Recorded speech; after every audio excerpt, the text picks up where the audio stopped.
There are moments in life that change you forever, moments that divide your existence into a before and an after. For me, that moment arrived in a cold hospital hallway, under flickering fluorescent lights, while nurses hurried past without looking at me. That night at the hospital, I understood that the most painful words are not the ones that are shouted, they are the ones whispered coldly, in front of strangers who lower their eyes awkwardly, pretending not to have heard anything. "Mum, my wife only wants family here." My son's voice sounded distant, as if coming from very far away, even though he was standing just 3 feet away. I searched his eyes, those eyes I had seen open for the first time 32 years ago. Those eyes that looked at me with adoration when he was a boy. Those eyes that now avoided mine as if he were ashamed to see me. And then, while I searched for some sign of regret, some glimpse of the son I knew, Robert completed the sentence that would tear me in two. "Don't insist. She has never liked you." The world stopped. The voices of the hospital became a distant murmur. People's footsteps turned into echoes. And I stood there, rooted in that hallway, feeling how something inside of me was breaking without making a sound. 12 hours on the interstate. 12 hours sitting on an old bus that smelled of diesel and stale fast food.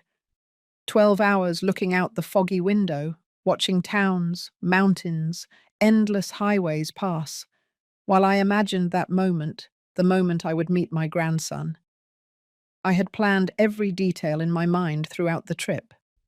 I imagined what it would be like to hold him for the first time, how his tiny head would smell, how his soft skin would feel against my cheek. I imagined Robert's eyes shining with emotion as he introduced me to his son. I imagined Laura, tired but happy, letting me help her. I imagined so many things, but I never imagined this. I never imagined that my own son would look at me as if I were an intruder, as if I were a problem to be solved, as if my presence, after 12 hours of travel, after a lifetime of sacrifices, were a nuisance. The first cry of my grandson that I heard came from behind a closed door, a small, fragile, beautiful cry, and I was on the other side, like a stranger who is not allowed to enter. I thought of all the times Robert cried as a baby, how I rocked him for hours in the middle of the night, walking barefoot across the cold house, singing him made-up songs, promising him that everything would be all right. How his father slept soundly while I held our son against my chest, feeling his cries turn into sighs, and his sighs into sleep. I thought of the nights of fever, the rushed trips to the emergency room, the fears that only a mother knows. And now that same son, that man whom I had held when the world frightened him, was telling me that I was not welcome at the most important moment of his life. "My name is Brenda Miller. I am 61 years old. I was born in Dallas, Texas, in a house with a big backyard and oak trees. I grew up helping my mother in the kitchen, learning to make biscuits from scratch, listening to her advice about life and love. I got married young, at 22, to a good, hard-working man, a man of few words, but a firm heart. We had Robert when I was 25, and from that day on, my whole life revolved around that boy. When my husband died, Robert was 15, a massive heart attack on a random Tuesday. He left without saying goodbye, like someone who closes a door without making a sound. And there we were, Robert and I, trying to figure out how to move forward without him. I sold our small hardware business. I worked wherever I could. I cleaned dental offices in the early hours of the morning, my hands smelling of bleach and disinfectant. I worked reception in the afternoons, coming home with swollen feet and an aching back, but always with a smile for my son, because he was my reason for being, my engine, my everything. And now that everything was looking at me with eyes I didn't recognize. I remained silent in that hallway, not because I didn't have words, I had them, thousands. I wanted to yell that I had traveled 12 hours. I wanted to remind him of everything I had done for him. I wanted to ask him when he had turned into this man who treated me like an obstacle. But I didn't say anything, because my mother taught me that there are moments when silence is more dignified than any word. I nodded slowly, swallowed hard. I felt the tears burning behind my eyes, but I wouldn't let them fall. I wasn't going to give anyone that satisfaction. I grabbed my worn leather purse, that dark brown bag my mother gave me when I turned 30, so you can carry it in all the important moments of your life, she had told me. And I certainly had. That purse had been with me when Robert was born, when he graduated from college, when he moved to New York City, and now it was with me in this humiliation. I turned on my heel. I didn't say goodbye. I didn't say congratulations. I didn't say anything. I just walked, one foot in front of the other, down that endless corridor of St. Jude's Hospital. The fluorescent lights flickered over my head. The smell of disinfectant made me dizzy. I heard distant voices, laughter from other families celebrating births, cries of babies, announcements over the loudspeaker. I walked past other grandmothers holding their newborns. I saw them smile, cry with happiness, take pictures. I saw them being part of something beautiful, and I kept walking. I left the hospital at 9 o'clock at night. The cold New York City air of February hit my face. I stood on the sidewalk, watching taxis drive by, watching people entering and leaving the hospital, watching life continue its normal course while mine fell apart. I didn't know where to go. My return bus wasn't until the following afternoon. I had planned to stay several days, help with the baby, cook for Robert and Laura, be useful. But there was nothing left for me to do there. I took a taxi to a cheap hotel I found online, a small room with thin walls and a creaky bed. From the hallway, I could hear laughter, loud televisions, couples arguing. I sat on the edge of that unfamiliar bed and finally let the tears out. I cried as I hadn't cried since my husband died. I cried for all the broken expectations, for all the destroyed illusions, for that grandson who had just been born and whom they hadn't allowed me to meet. But most of all, I cried for my son, for the boy who hugged me tight and said, "I love you, Mummy," before falling asleep. For the teenager who cried in my arms when his father died. For the young man who promised me he would always be there for me. Where had that son gone? At what point had he become this man who saw me as a burden? I barely slept that night. I lay staring at the stained ceiling of that cheap hotel, listening to the noises of the city that never sleeps, thinking about everything that had gone wrong. At 6 o'clock in the morning, I got up. I took a long shower, letting the hot water wash away some of the pain. I got dressed carefully. I put on the navy blue dress I had brought especially for this occasion. I put on makeup, even though no one would see me, because I wasn't going to let anyone see me defeated. I went down to the small hotel dining room for breakfast. Weak coffee and hard pastry, but it didn't matter. I wasn't hungry anyway. I spent the day walking aimlessly through the city, just walking, looking in shop windows, sitting on park benches, watching families go by. Mothers with their children, grandmothers with their grandchildren, complete families, happy, together, and I was completely alone. At 4 o'clock in the afternoon, I went to the bus terminal. I sat on a plastic bench to wait for my bus. There were other people waiting too. An elderly woman was reading a magazine. A young man was listening to music with headphones. A family was eating sandwiches and soda pop. Everyone had somewhere to go. Everyone had someone waiting for them. And I only had an empty house back in Dallas. The bus left at 6 o'clock. Another 12 hours of travel. But this time I wasn't looking out the window imagining happy moments. This time I only saw my reflection in the dark glass. A 61-year-old woman, tired, sad, alone.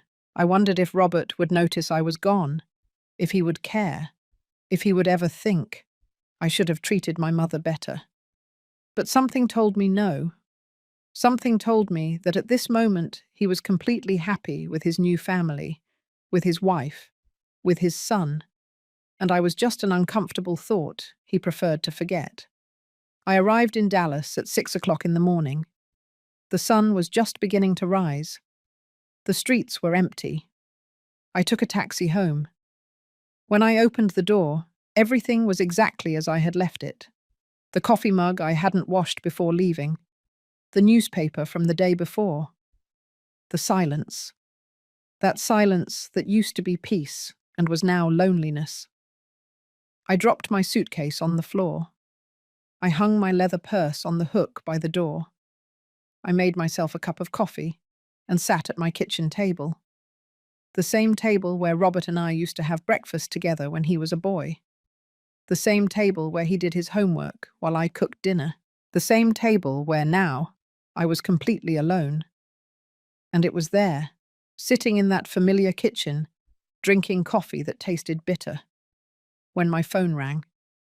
It was an unknown number, New York City. For a second, my heart leaped. It's Robert, I thought. He regretted it. He's going to apologize. I answered with a trembling voice. Hello, Mrs. Brenda Miller? It was not my son's voice. Yes, that's me. Good afternoon, Ma'am. We're calling from St. Jude's Hospital, Billing and Collections Department. My blood ran cold. Yes, we have an outstanding balance on the birth account for your daughter-in-law, Mrs. Laura Torres Miller. The insurance covered most of it, but there is an outstanding balance of $10,000 for the type of room they requested and some special medications not covered by their policy. $10,000. Your son, Mr. Robert Miller, provided us with your number as an emergency contact for payment issues. Emergency contact for payment issues. Not to meet my grandson, not to be present, to pay. Ma'am, are you listening to me?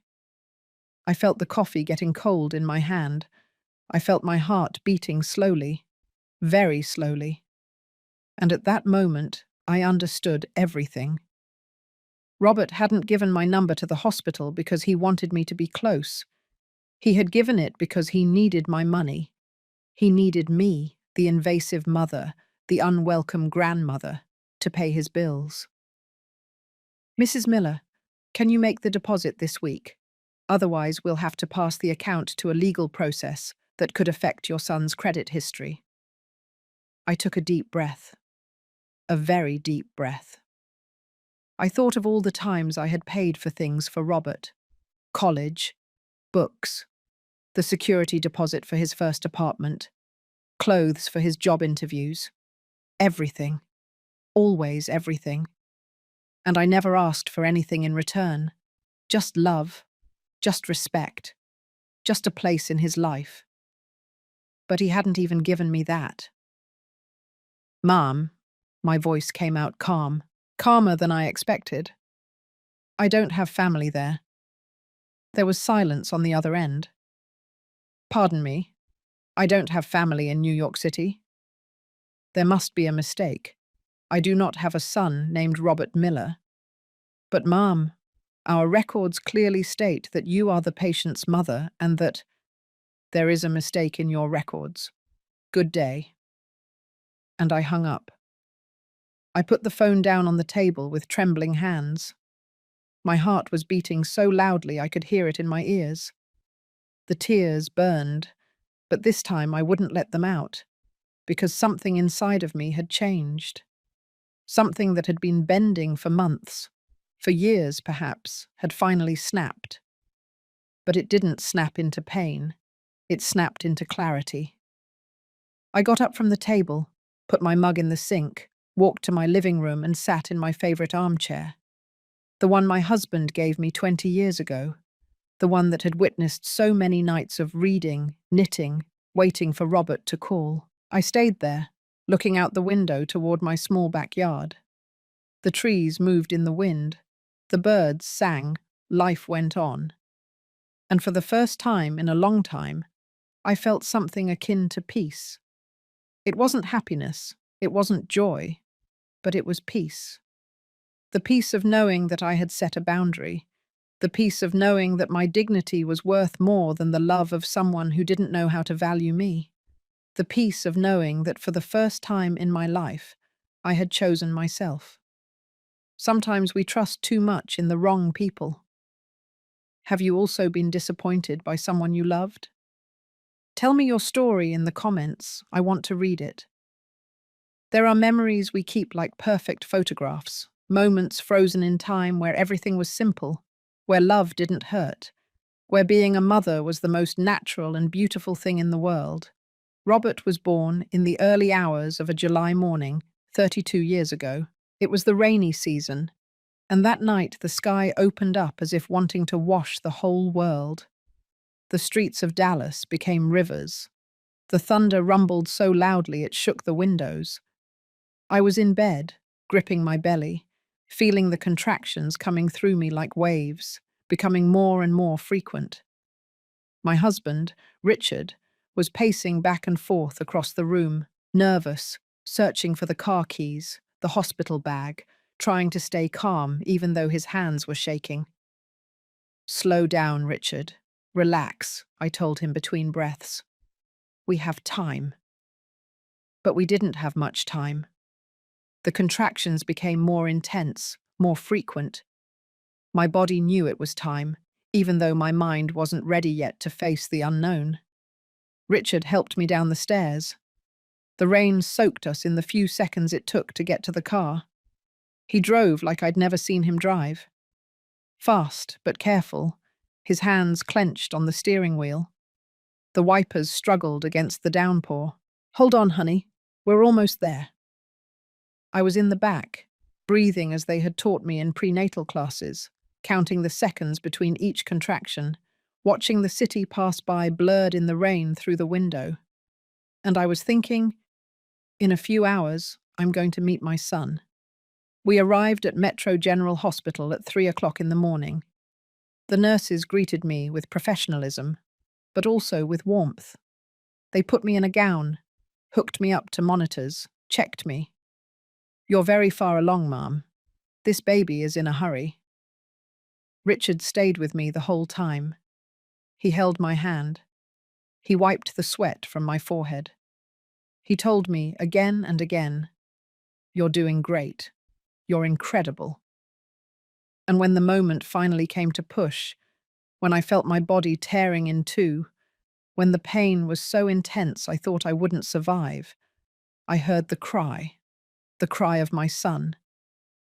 "It's a boy," the doctor announced. "A beautiful, healthy boy." They placed him on my chest. He was wet, wrinkled, perfect. His eyes were closed and his fists were clenched.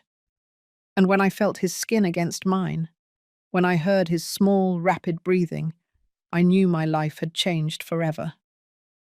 "Hello, my love," I whispered. "I'm your mummy." Richard was crying beside me. He hugged both of us. And at that moment, in that hospital room at 5 o'clock in the morning, with the rain still hitting the windows, we were the happiest family in the world. We named him Robert, after my grandfather, a man who worked in construction, with calloused hands and a huge heart, a man who fixed everything with patience and never raised his voice, who looked you in the eye when you spoke and made you feel like you were the most important person in the world. "May he be like him," I told Richard as I rocked our newborn. "May he be good. May he be noble." "He will be," my husband promised me. "With a mother like you, how could he not?" The first few years were like a dream, difficult, exhausting, but beautiful. Robert was a quiet baby. He didn't cry much. He slept well. But when he was awake, he was pure curiosity. He touched everything, looked at everything, smiled easily. I remember the mornings in our small house. I would wake up with the sun streaming through the window and Robert's cooing in his crib. I would pick him up, change him, breastfeed him while watching Dallas wake up through the window. Richard left for work early. He owned a small hardware store downtown. A modest business, but stable. He left at 6 in the morning and returned at 7 at night. Tired, but always with a smile for his son. I stayed home with Robert. Back then, I didn't work outside the home. We were a traditional family. Richard provided, I cared for the home, and I didn't mind.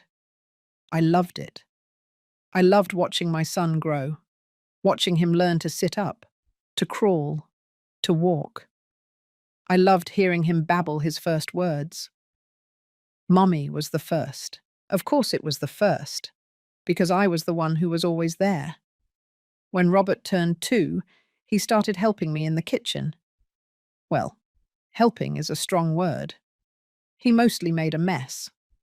He stood on a stool next to the stove and stirred whatever I was cooking. He spilled flour, smeared dough on his face, laughed, and I laughed with him. We made cookies together.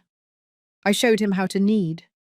His little hands tried to copy my movements. His cookies came out crooked, thick, but we baked them anyway and ate them together, laughing at how imperfect they were. When you're big, I would tell him, you're going to make the best cookies in Dallas. Like yours, Mummy, he'd say, better than yours. The house always smelled of vanilla and cinnamon, fresh coffee, homemade comfort food, of home. On Sundays, Richard, Robert, and I went to the park. We brought an old blanket and sat under the trees. Robert ran on the grass, chased pigeons, played on the playground equipment. Richard and I watched him from the blanket, holding hands, feeling like we had everything we needed. "We're lucky," Richard would say to me. "We are," I would reply. And we were. Robert grew up, from baby to boy, from boy to preteen. Each stage brought its challenges, but also its joys. When he started elementary school, I was one of the mothers who never missed a meeting, who baked cupcakes for the school carnivals, who helped with the costumes for the school play, who knew all the teachers by name. Robert was a good student, not necessarily the best in the class, but hard-working and responsible. We did homework together at the kitchen table. I explained math to him, even though I didn't always understand it well. He read me his English compositions, stories about superheroes, about dinosaurs, about space adventures. "You're going to be a writer," I told him. "No, Mommy, I'm going to be an engineer, like Uncle John."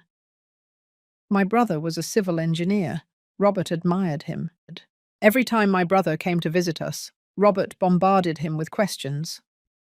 How are bridges built? Why don't buildings fall down? How does this work? How does that work? And my brother patiently explained everything. "This kid is going to go far," he would tell me. And I believed him. The years passed quickly, too quickly. One day Robert was 5 years old and fit in my arms, and suddenly he was 15 and taller than me. It was in those years that Richard got sick. No, he didn't get sick. He died. Just like that, without warning, without goodbyes. It was a Tuesday in October. I remember the day perfectly because it was a normal day, completely normal. We had breakfast together. Richard left for work as always. He kissed me on the forehead. "See you tonight, honey." But we didn't see each other that night. At 3 in the afternoon, I received a call. It was from the hardware store. "Mrs. Miller, you need to come to the hospital." "Richard, what happened?" "He had a heart attack. He's at Metro General Hospital." The world stopped. I arrived at the hospital running. Robert was with me. I had gone to pick him up from school. He was 15. He still didn't fully understand what was happening. A doctor came out to talk to us, a young man with tired eyes. "I'm very sorry. We did everything we could." "What?" "Your husband passed away 20 minutes ago. The heart attack was massive. He didn't suffer." Robert grabbed my arm. "Mum?" I didn't know what to tell him. I didn't know how to tell him that his father was gone, that we would never see him again, that our family of 3 was now a family of 2. They let us see him. He was on a gurney. He looked asleep, peaceful, as if he might open his eyes at any moment and say, "What happened? Why are you crying?" But he didn't. Robert slowly approached. He touched his hand. "Dad?" Silence. And then my son, my Robert, that teenager who was almost a man but was still my boy, collapsed. He cried like I hadn't seen him cry since he was a baby. A heartbreaking cry. The cry of someone who has just lost their world. I hugged him. I held him. I cried with him. And at that moment, I knew everything had changed. The following days were a blur. The funeral, people coming to offer condolences, the decisions that had to be made, the money we didn't have, the business that had to be closed. Everything fell apart so fast. I sold the hardware store. I had no choice. I didn't know how to run it. And we needed the money to survive. With that money, we paid Richard's debts, the funeral, the overdue bills. And I saved what was left for Robert's education, because my son was going to college. Even if I had to kill myself working, my son was going to have a career. I started working wherever I could. A dental clinic needed someone to clean the offices. They paid me little, but it was something. I started at 5 in the morning. I cleaned floors, bathrooms, windows. Everything smelled of bleach and disinfectant. My hands became rough. My back started to hurt. But I didn't care. At 2 in the afternoon, I would leave there and go straight to work at the reception of another clinic. I answered phones, scheduled appointments, smiled at patients even though I was dead tired. I left at 8 at night. I would arrive home and Robert would have already done his homework. He would have already prepared some dinner. He waited for me. "How was your day, Mummy?" "Good, honey. How about yours?" "Good." We ate dinner together. We talked about the day, his classes, his friends. And in those moments, sitting at our kitchen table, the two of us alone but together, I felt like we were going to be okay, that everything was going to work out, because we had each other. Robert graduated from high school with good grades. He applied to several universities. He was accepted at the University of Texas at Dallas to study civil engineering. "You did it, honey," I told him with tears in my eyes the day the acceptance letter arrived. "We did it, Mummy. You did it."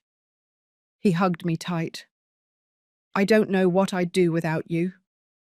You're never going to have to know. I'll always be here." And I meant it. The college years were difficult, but also beautiful. Robert was diligent. He studied late. I would see him at the kitchen table, surrounded by books and notes, with cold coffee beside him, completely focused. Sometimes I stayed awake until he finished. I would make him something to eat. We sat together in silence, he exhausted, me tired, but together. "You know what I want to do when I graduate?" he asked me one night. "What?" "Build a bridge. A big one. That connects places. That unites people." "You're going to do it, honey. I know you are." He smiled. "And when I do, it's going to be named after you. The Brenda Miller Bridge." I laughed. "Absolutely not. Name it after your father." His expression softened. "Or both. The Richard and Brenda Bridge. That sounds better." On Sundays, we still went to the park. We no longer brought a blanket or played on the equipment, but we walked, we talked, we enjoyed the sun. We were a team, mother and son against the world, or so I thought. When Robert was in his final year of college, he started talking about leaving, about looking for work in another city, in New York City specifically. There are more opportunities there, Mummy. But it's all so far away. Not that far. It's a few hours on a bus. Robert, you know I support you in everything, but I'm afraid for you to go. Why? Because you're all I have. He sat beside me. He took my hands. And you're all I have. But I have to do this, Mommy. I have to grow. I have to prove myself. He was right. I knew it. But it hurt anyway.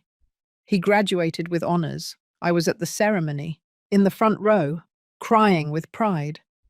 Watching him walk up to the stage in his cap and gown. Watching him receive his degree. I thought of Richard, how he would be just as proud. I thought of all the sacrifices, all the early mornings cleaning floors, all the sleepless nights. And I thought, it was worth it. Everything was worth it. After the ceremony, Robert hugged me. Thank you, Mummy. None of this would have been possible without you. Always, honey. I'll always be here for you. 2 months later, he found a job, a large construction company in New York City. Good salary, good benefits. You did it, I told him when he gave me the news. We did it. I helped him with everything, with the security deposit for the apartment, with the basic furniture, with clothes for work. I spent almost all my savings, but I didn't care. It was for my son.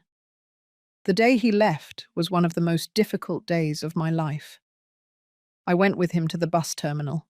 We carried his big suitcase and his backpack. We waited together in the waiting area. When they announced his bus, we hugged.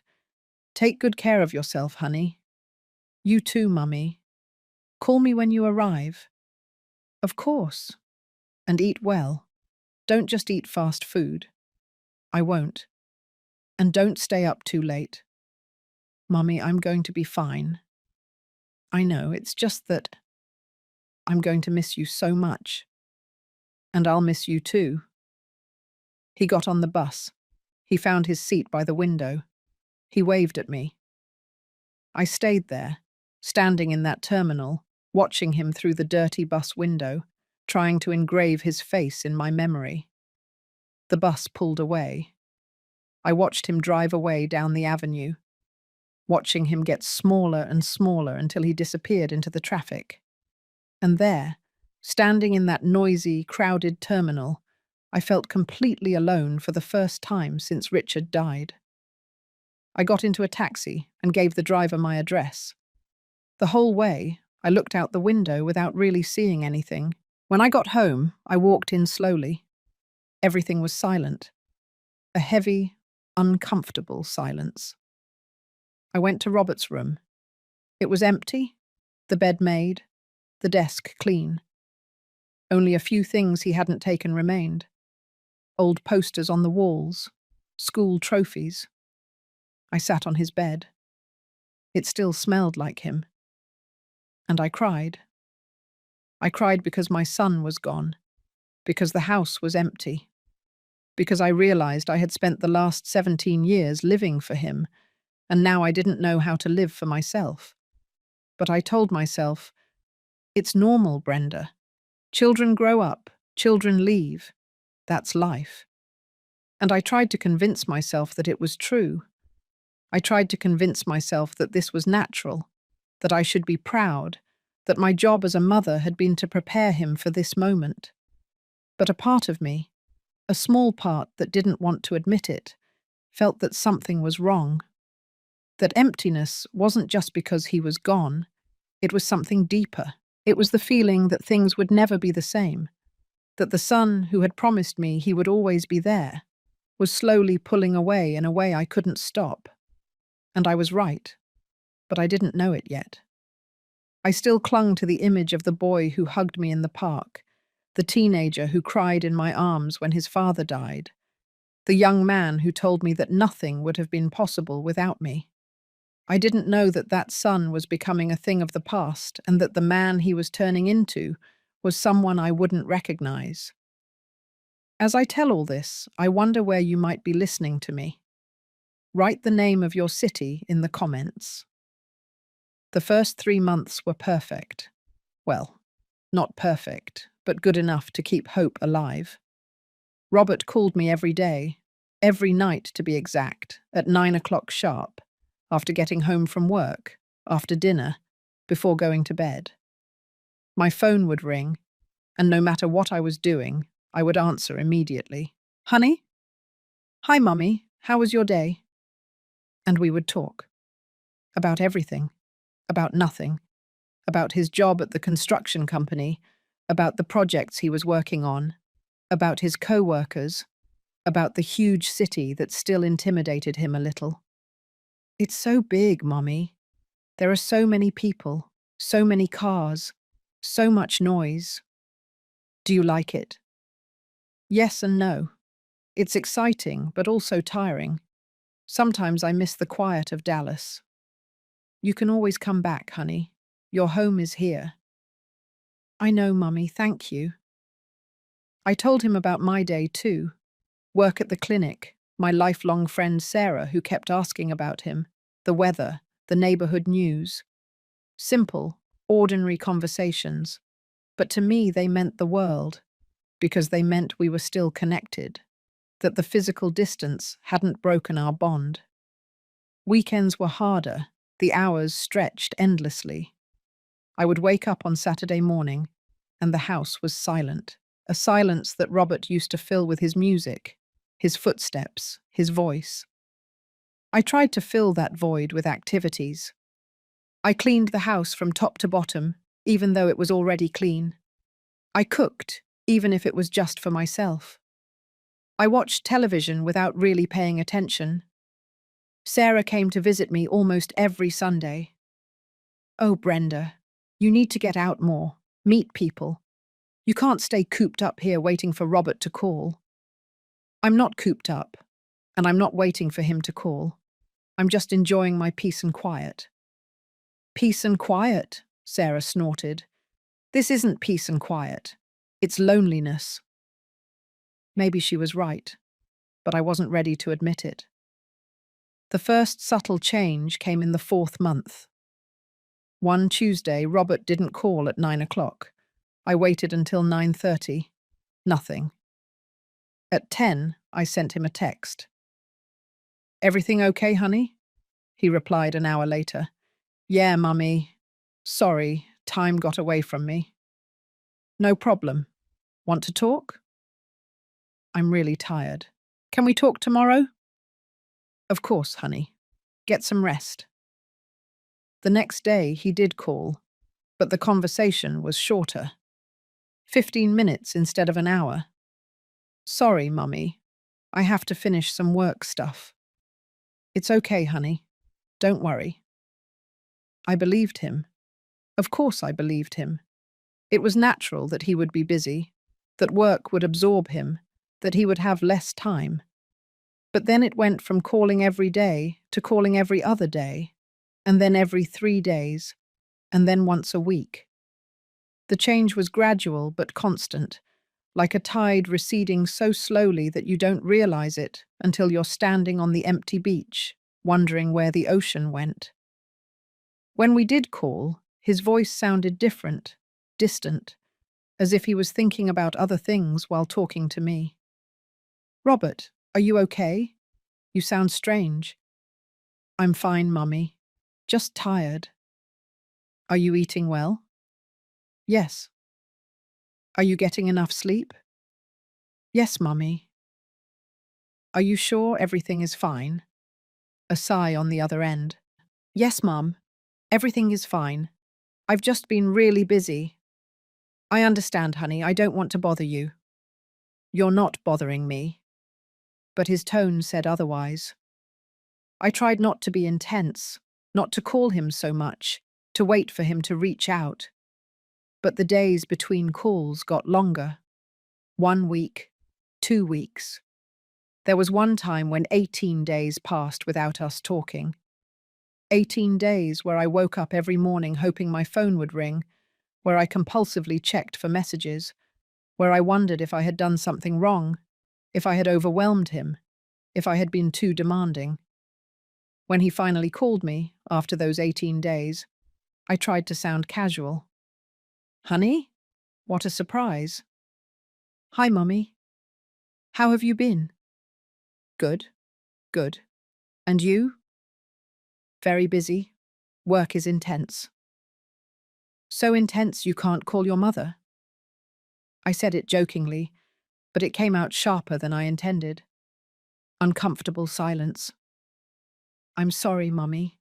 I've really been swamped with work." "I understand. It's just that I miss you, honey. I miss talking to you. And I miss you too. But you have to understand that my life here is different. I have a lot of responsibilities." "I know. I don't want to pressure you. I just want to hear from you. And you will hear from me. I promise I'll call more often." But he didn't. The calls continued to space out. And when we talked, they were briefer each time, more superficial. He no longer told me about his day. He no longer asked about mine. They were functional conversations, like fulfilling a duty.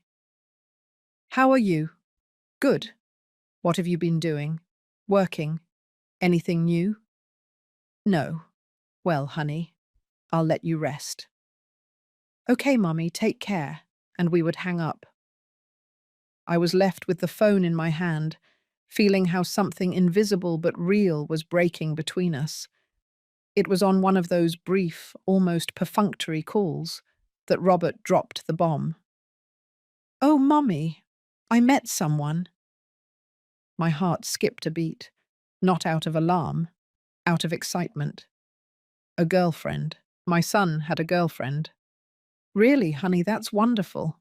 Tell me everything." For the first time in weeks, I heard genuine excitement in his voice. "Her name is Laura.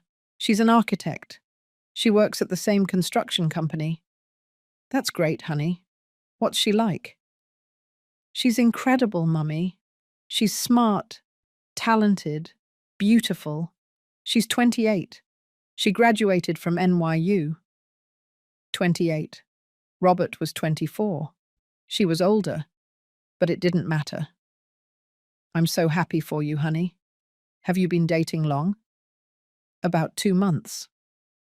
2 months. And he was just telling me now. "And how is everything going?" "Really well. Honestly, I'm so happy, Mummy. I haven't felt this way in a long time." His happiness was palpable, genuine, and I was happy for him. A mother always wants to see her son happy. "I would love to meet her, honey." There was a small pause. "Yeah, sure. Sometime." "Sometime, Mummy. It's still really early. We're just getting to know each other." "But you've been dating for 2 months." "Yeah, but we'll see. I don't want to rush things." I nodded, although he couldn't see me. "It's all right, honey. Whenever you want." "Thanks for understanding." "Will you send me a picture of you two?" Another pause. "Later, okay? I have to go. Laura is waiting for me." Laura is waiting for me. Those 4 words stabbed my chest, and I didn't know why. "Okay, honey. Have fun." "Thanks, Mummy. I love you." "I love you too." He hung up before I could say anything else. I sat in my armchair, looking at the phone, trying to process what had just happened. My son had a girlfriend. It was good news. I should be celebrating. So why did I feel this knot in my stomach? I tried to convince myself it was just a mother's nerves, that it was natural to worry, that any mother feels something when her son starts a serious relationship. But it was more than that. It was the tone of his voice when he talked about her. The way he had said, "Laura is waiting for me," as if she was the most important thing now, as if I had been relegated to second place, or third place, or no place at all. The following weeks confirmed my suspicions. Robert barely called anymore, and when he did, all the conversations revolved around Laura. Laura and I went to this restaurant. Laura showed me this place. Laura says that. Laura, Laura, Laura. I listened. I smiled. I asked the appropriate questions, but inside I felt myself disappearing from his life. I sent him texts, and he took hours to reply, sometimes days. "Sorry, Mommy. I've been with Laura." I tried to get to know her through the little Robert shared. From what I understood, she came from a well-off New York City family. Her father was an architect too. Her mother was a university professor. She had a younger sister studying medicine. A different family from ours. A family with money, with generations of college education, with connections, not like us. Like a family from Dallas, middle class that became lower class when Richard died. A mother who cleaned floors and a son who had studied on scholarships. I wondered what Laura would think of us, of me. I tried not to think that way, not to create stories in my head, but it was hard when Robert shared less and less with me. One day, while we were talking on the phone, I heard a woman's voice in the background. "Robert, are you coming?" "I'll be right there, honey." "Honey, is Laura there?" I asked. "Yeah, Mommy, she's here at the apartment." "Oh, I didn't know you were living together." Silence. "We're not living together. She just came to visit me." "I understand." Another uncomfortable silence. "Mommy, I have to go. Laura and I are going out." "Of course, honey, have fun." "Thanks. I'll call you later." But later became an empty promise. Months passed. Robert became more evasive, more distant, more absent.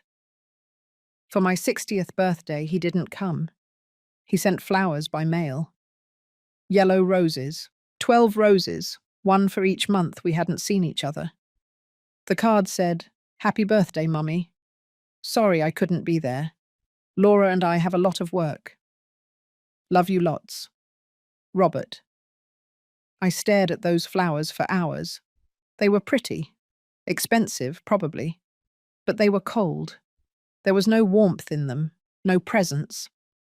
They were just a reminder that my son was hundreds of miles away, too busy with his new life to come see his mother on her birthday.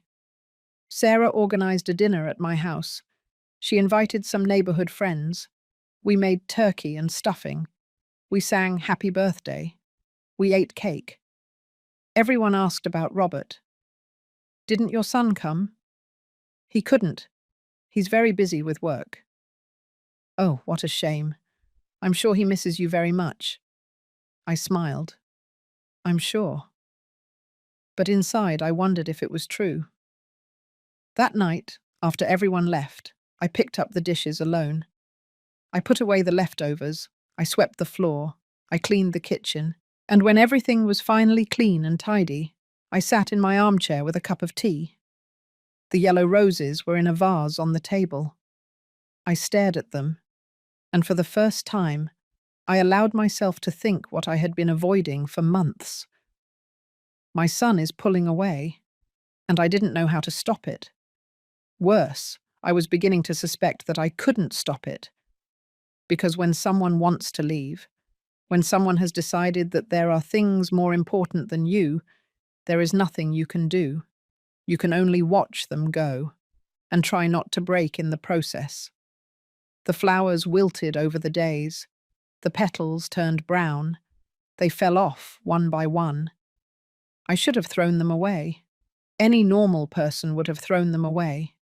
But I left them there, dry, dead, in that vase on my table, as a reminder of something I didn't want to accept yet. That the son I knew, the son who called me every day, the son who told me nothing would have been possible without me, that son no longer existed, or at least, he no longer existed for me. There are moments in life where you force yourself to believe a lie because the truth is too painful. Moments where you convince yourself that you are the problem, because it's easier to change yourself than to accept that someone you love is hurting you. I reached that point after my 60th birthday. I sat in my kitchen looking at those dead roses and made a decision. I was to blame. Of course I was. I probably called too much. I probably asked too many questions. I was probably one of those intense mothers, the kind who don't know how to let go of their children, the kind who suffocates them with her love. Robert needed space. He needed to build his own life. And I, with my constant need to hear from him, to talk to him, to be part of his world, was drowning him. That narrative made sense. It was logical. It was what all the psychology magazines said. Learn to let go of your adult children. Don't be a helicopter mom. Let your son live his life. So I decided to do exactly that. I stopped calling him. Completely. If he wanted to talk to me, he would call me. I wasn't going to pressure him anymore. A week passed without us talking. I waited. I compulsively checked my phone, but I didn't dial his number. Give him space, I repeated to myself. He's busy. He'll call you when he can. 2 weeks passed. 3. A month. It was hard for me to breathe on some days. I woke up in the mornings with a weight on my chest, wondering if Robert would call me that day. I went to work. I came home. I looked at my phone. Nothing. Sarah noticed. Of course. Brenda, how long has it been since you talked to Robert? A month, more or less. And why don't you call him? Because I'm trying to give him space, not be intense. Sarah looked at me with those eyes I had known for 40 years, those eyes that saw through all my defenses. Or are you punishing yourself for needing your son? Her words hit me. I'm not punishing myself. I'm just respecting his space. There's a difference between respecting his space and disappearing from his life, Brenda. And what do you want me to do? Call him and bother him? Pressure him? I want you to stop thinking that needing your son is bothering him. I stayed silent. Sarah sighed. I don't know what's going on with Robert, but I know it's not your fault. You're a loving mother, a good mother, and if he can't see that, the problem is his, not yours. I wanted to believe her. I really did. But it was easier to blame myself. In the 5th week, my phone finally rang. It was Robert. My heart leaped so violently I thought it would jump out of my chest. I took 3 deep breaths before answering. I tried to sound casual, as if I hadn't been waiting for this call for 35 days. Honey? Hi, Mummy. How have you been? His voice sounded cheerful, light, as if nothing had happened, as if we hadn't gone more than a month without speaking. Good, honey. And you? Very well. Very well. In fact, I called you because I have some news. My heart sped up again. What happened? Laura and I are getting married. The world stopped. All the background noise disappeared. The ticking of the kitchen clock, the hum of the refrigerator, the distant barking of a dog on the street. Everything went silent. Mummy, are you there? Yes, sorry, honey, What a surprise. A good surprise? I swallowed hard. Of course it is. Congratulations, honey. I'm so happy for you. Was I happy? I didn't know. I felt so many things at the same time that I couldn't distinguish one emotion from another. Joy because my son was happy. Fear because everything was changing too fast. Pain because I barely knew this woman with whom my son would share his life. And a question I didn't dare ask out loud. Is there room for me in this new family you're building? Thanks, Mummy. I'm very excited. I can imagine. When is the wedding? In 3 months. It's going to be something simple. In New York City. Just close family and intimate friends. Of course. I'll definitely be there. There was a pause. Small, but noticeable. Great. I'll send you the details by email. By email? Yeah, Mummy. Laura is organizing everything online. It's easier that way. I understand. I didn't understand anything.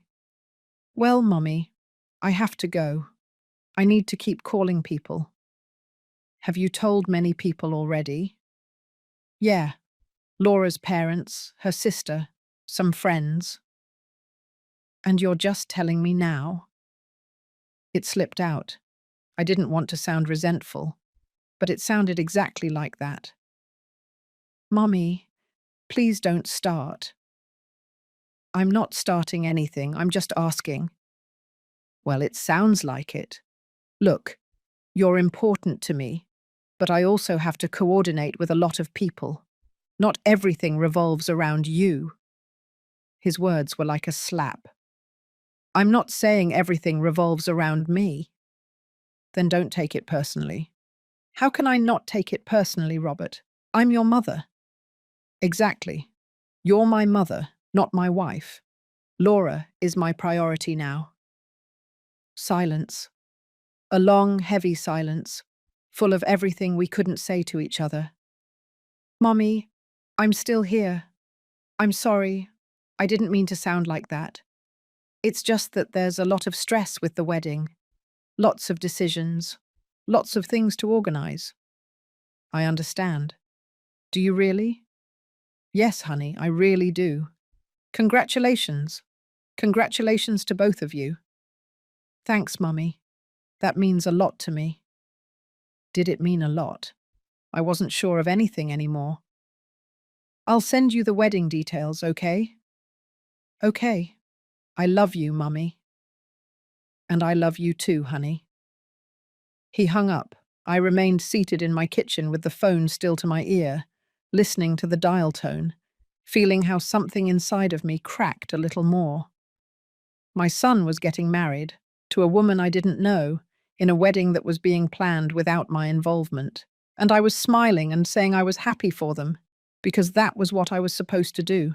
2 days later, I received the invitation by email. It was elegant, professional, with a minimalist design in beige and gold tones.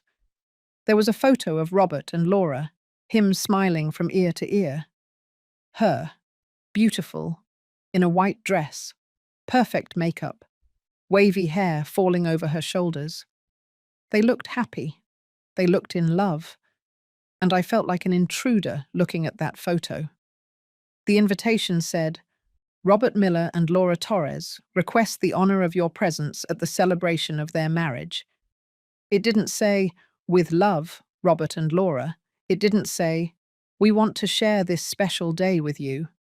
Just, request the honor of your presence, as if I were just another guest, like any coworker, like any distant acquaintance, like someone expendable. I printed the invitation. I don't know why. Maybe because I needed to see it on paper for it to feel real. I put it on the refrigerator with a magnet. For the next few days, I looked at it every time I walked past the kitchen, and each time I felt the same knot in my stomach. A week later, summoning my courage, I called Robert. Honey? What is it, Mummy? I received the invitation. Oh, that's great. What did you think of it? Very nice. Hey, honey, I wanted to ask you something. Tell me.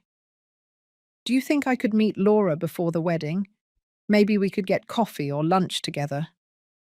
Oh, silence on the other end. It's just that it's complicated, Mummy. Complicated? Yeah. Laura and I are organizing everything. We're running around, tasting cakes, looking at flowers, talking to the photographer. It's chaos. I understand, but I thought that's exactly why I could help. I'm your mother. I'd love to be involved. Yeah, but Laura has very clear ideas about how she wants everything to be. And her mum is helping her with the organization. You know how brides are. They want everything to be perfect. Laura's mum is helping her, but I'm not. I understand. There will be time after the wedding for you two to get to know each other better, right? When things calm down, I guess. Perfect. So I'll see you at the wedding. Robert. Yes? Can I at least talk to her on the phone? Introduce myself. Congratulate her. Another awkward pause. Let me ask her, okay? She's really stressed too. I don't want to pressure her. Pressure her? As if I were a burden, a problem, something that caused stress. It's all right, honey. I don't want to cause problems. You're not causing problems, Mummy. It's just that, you know. No, I didn't know. I'll let you go. You need to continue with the preparations. Of course, take care. You too. I hung up and looked at the phone. I realized I was trembling, not from cold, from anger, from frustration, from pain, but most of all, from helplessness. Because it didn't matter what I said. It didn't matter what I did. I had been relegated to a secondary role in my son's life, and he didn't even see it. Or worse, he saw it and didn't care. The days turned into weeks, the weeks into months. During that time, Robert called me 3 times. Brief conversations, always in a hurry, always with an excuse to hang up quickly. I swallowed my questions, my desire to know more, my need to be involved, because I didn't want to be the intense mother, the problematic mother. I wanted to be understanding, patient, respectful, even if it was killing me inside. Sarah invited me out, to the movies, to walk, to lunch, trying to get me out of the house, out of the spiral of thoughts I was sinking into. Brenda, you can't go on like this. Like what? Like this, waiting, swallowing everything, pretending you're fine when you clearly aren't. I am fine. No, you're not. And it's okay not to be. What's not okay is that you keep pretending. But pretending was easier than facing the truth, and the truth was too painful. 2 weeks before the wedding, I decided I needed to buy something to wear. I couldn't show up at my son's wedding in just anything. I had to look good, presentable. I went to a shopping mall. I went into several stores. I tried on dresses, blouses, skirts. I didn't like anything. Or rather, nothing made me feel the way I wanted to feel. I wanted to feel important, valued, like the mother of the groom. But every dress I tried on made me feel invisible. I finally bought a navy blue dress, elegant, but not flashy, appropriate for a wedding, appropriate for just another guest.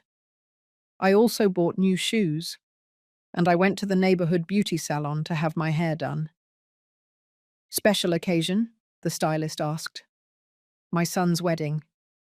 How exciting. First son? The only one. Oh, that's lovely. I'm sure he's so happy to share this day with you. I smiled. I'm sure. Lies. It was all lies, but it was easier to lie to strangers than to admit the truth. The day before the wedding, I took the bus to New York City. Another 12 hours of travel. But this time I wasn't excited. I wasn't imagining beautiful moments. I went with a knot in my stomach. With fear. With the certainty that something was going to go wrong. I arrived early in the morning. Robert had given me the address of a hotel near the wedding venue. Nothing luxurious. A simple room in a 3-star hotel. I checked in. I went up to the room. I left my suitcase. I sat on the bed. And I allowed myself to cry for a few minutes. Just a few minutes. Because I had to pull myself together. I had to be ready. I had to be strong. The wedding was at 4 in the afternoon in a garden south of the city. I arrived at 3. I didn't want to be late, but I also didn't want to be the first. When I arrived, there were already people there. Waiters setting up the last things, musicians preparing their instruments, flowers everywhere. It was beautiful, simple but elegant, and I stood there, at the entrance, feeling completely out of place.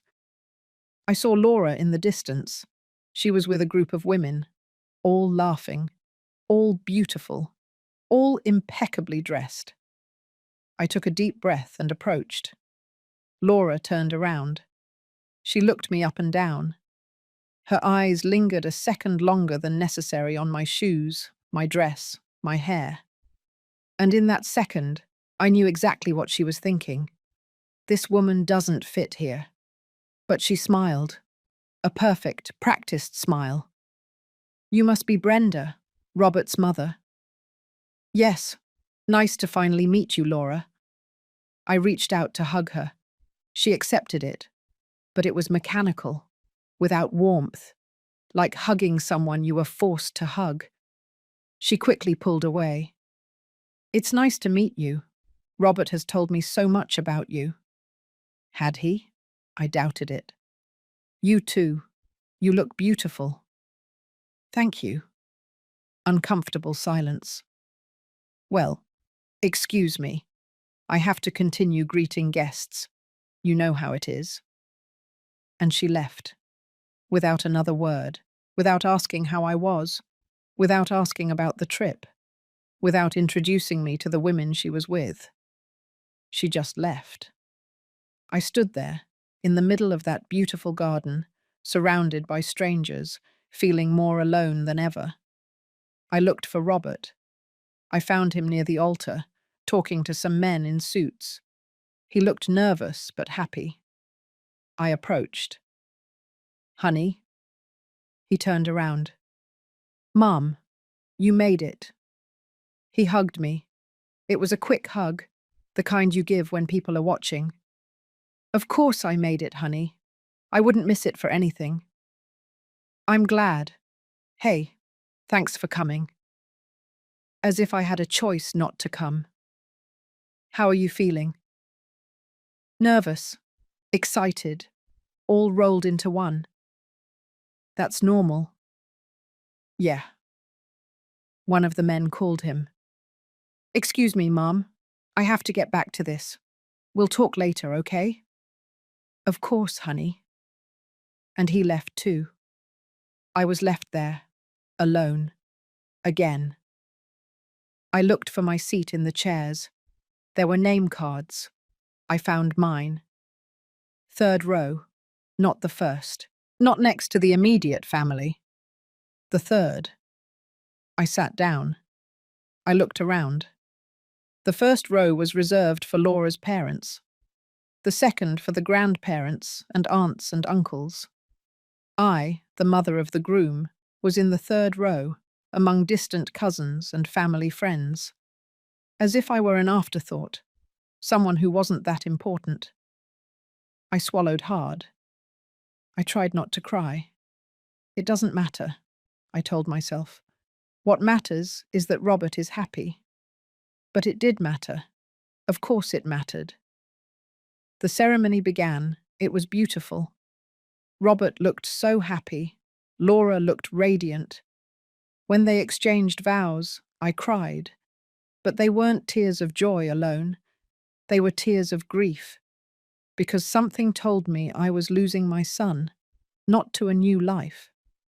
I was losing him. After the wedding, everything fell into silence. Not the kind of peaceful silence that comforts you, but the kind of deafening silence that constantly reminds you of what you've lost. Robert called me once after returning from their honeymoon, a week in Maui, Hawaii, that I saw completely documented on Laura's social media. Photos on the beach, in elegant restaurants, toasting with champagne glasses, smiling, kissing, happy. I liked every photo. I commented things like, "So beautiful," or "Enjoy yourselves." Laura never replied to my comments, not a single one. When Robert finally called, he sounded relaxed, content.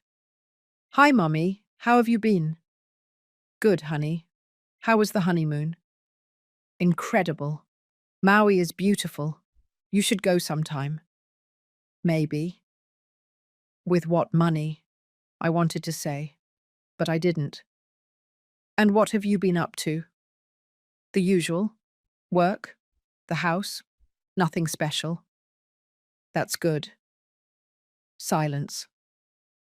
"Well, Mummy, I just called to say hi. We're organizing the apartment. Laura brought a lot of stuff, and we have to put everything away." "Of course, honey. Don't worry. I'll call you soon, okay?" "When you can. Take care." "You too." He hung up. 5 minutes. The conversation lasted 5 minutes. I was left staring at the phone, feeling that emptiness in my chest getting bigger. The days turned into weeks, the weeks into months. Robert called me every 2 or 3 weeks. Brief, superficial conversations, always in a hurry. "How are you, Mummy?" "Good, honey. And you? How is everything with Laura?" "Good, good. Everything's quiet." "I'm glad." "Hey, when are you coming to visit me? It's been so long since I've seen you both." "Soon, Mummy. Soon, soon." That word became an empty promise, a placebo he gave me to keep me quiet. But soon never came. I tried to fill my days. Sarah and I signed up for knitting classes at the community centre. I learned to make scarves, hats, baby blankets. "Who are those little blankets for?" Sarah asked me one day. "For when I have grandchildren," I replied without thinking. Sarah looked at me but didn't say anything. We both knew that was a long way from happening. Or so I thought. It was on one of those bi-weekly calls that Robert gave me the news. It was a Tuesday night. I was watching television when my phone rang. I saw his name on the screen, and my heart did that leap it always did when he called. "Honey?" "Hi, Mummy, how are you?" "Good. Is everything okay there?" "Yeah, very good. Actually, I have some news." Something in his tone alerted me. He sounded excited, nervous, like when he was a boy and had something important to tell me. "What's wrong?" "Laura is pregnant." The world stopped. All the background noise disappeared. The television, the hum of the refrigerator, the street traffic. Everything went silent. "Mummy, are you there?" "Yes, yes, sorry, what did you say?" "Laura is pregnant. We're having a baby." I felt the tears rising, my heart expanding so much it hurt. "Honey, you don't know how happy I am." And it was true. I was genuinely happy. I was going to be a grandmother. After so many years raising Robert, after all the sacrifices, after all the pain, I was going to have a grandson. How far along is she? 3 months. 3 months. And you're just telling me now? Why didn't you tell me sooner? We wanted to wait. You know, just in case. The first 3 months are the most delicate. I understand. But I didn't understand why he had told other people before me, because I was sure I wasn't the first to know. "And how is Laura? How does she feel?" "Tired, but okay. She's had some morning sickness, but nothing serious. She's excited." "I can imagine. Do you know what it is yet?" "Not yet. They'll tell us at the next appointment." "How exciting, honey." "Yeah, Mummy. I'm very happy." Scared too, but happy. For the first time in months, I heard genuine warmth in his voice. I heard the son I knew, the boy who looked for me when he was scared, the young man who shared his dreams with me. You're going to be a wonderful father, honey. I hope so. I know you will. Comfortable silence, the kind we hadn't had in a long time. Hey, Mummy. Yes? Thank you. For everything. For always being there. I felt the tears finally overflowing. Always, honey. I'll always be here for you. I know. We talked a little more. He told me about their plans, about the baby's room they would start preparing, about the names they were considering. When we hung up, I sat in my armchair, crying. But this time they were tears of happiness, of hope, of thinking that maybe, just maybe, things were changing. That with the arrival of this baby, Robert would let me be a part of his life again. That I could be the grandmother I had always dreamed of being. How naive I was. The following days were the happiest I had had in months. I told Sarah, my co-workers, the ladies from the knitting group, I'm going to be a grandmother. Everyone congratulated me. They hugged me. They shared my joy. I started knitting. A blue blanket in case it was a boy. A pink one in case it was a girl. Then I decided to make a yellow one just to be sure. Every stitch was a prayer, a thought of love for that baby I hadn't met yet, but whom I already loved with all my heart. I called Robert a few days later. Honey, I'm knitting a little blanket for the baby. That's sweet, Mummy, thank you. Can I make something else? Hats? Booties? Sure, Mummy, whatever you want. And Laura? Can I talk to her? Congratulate her?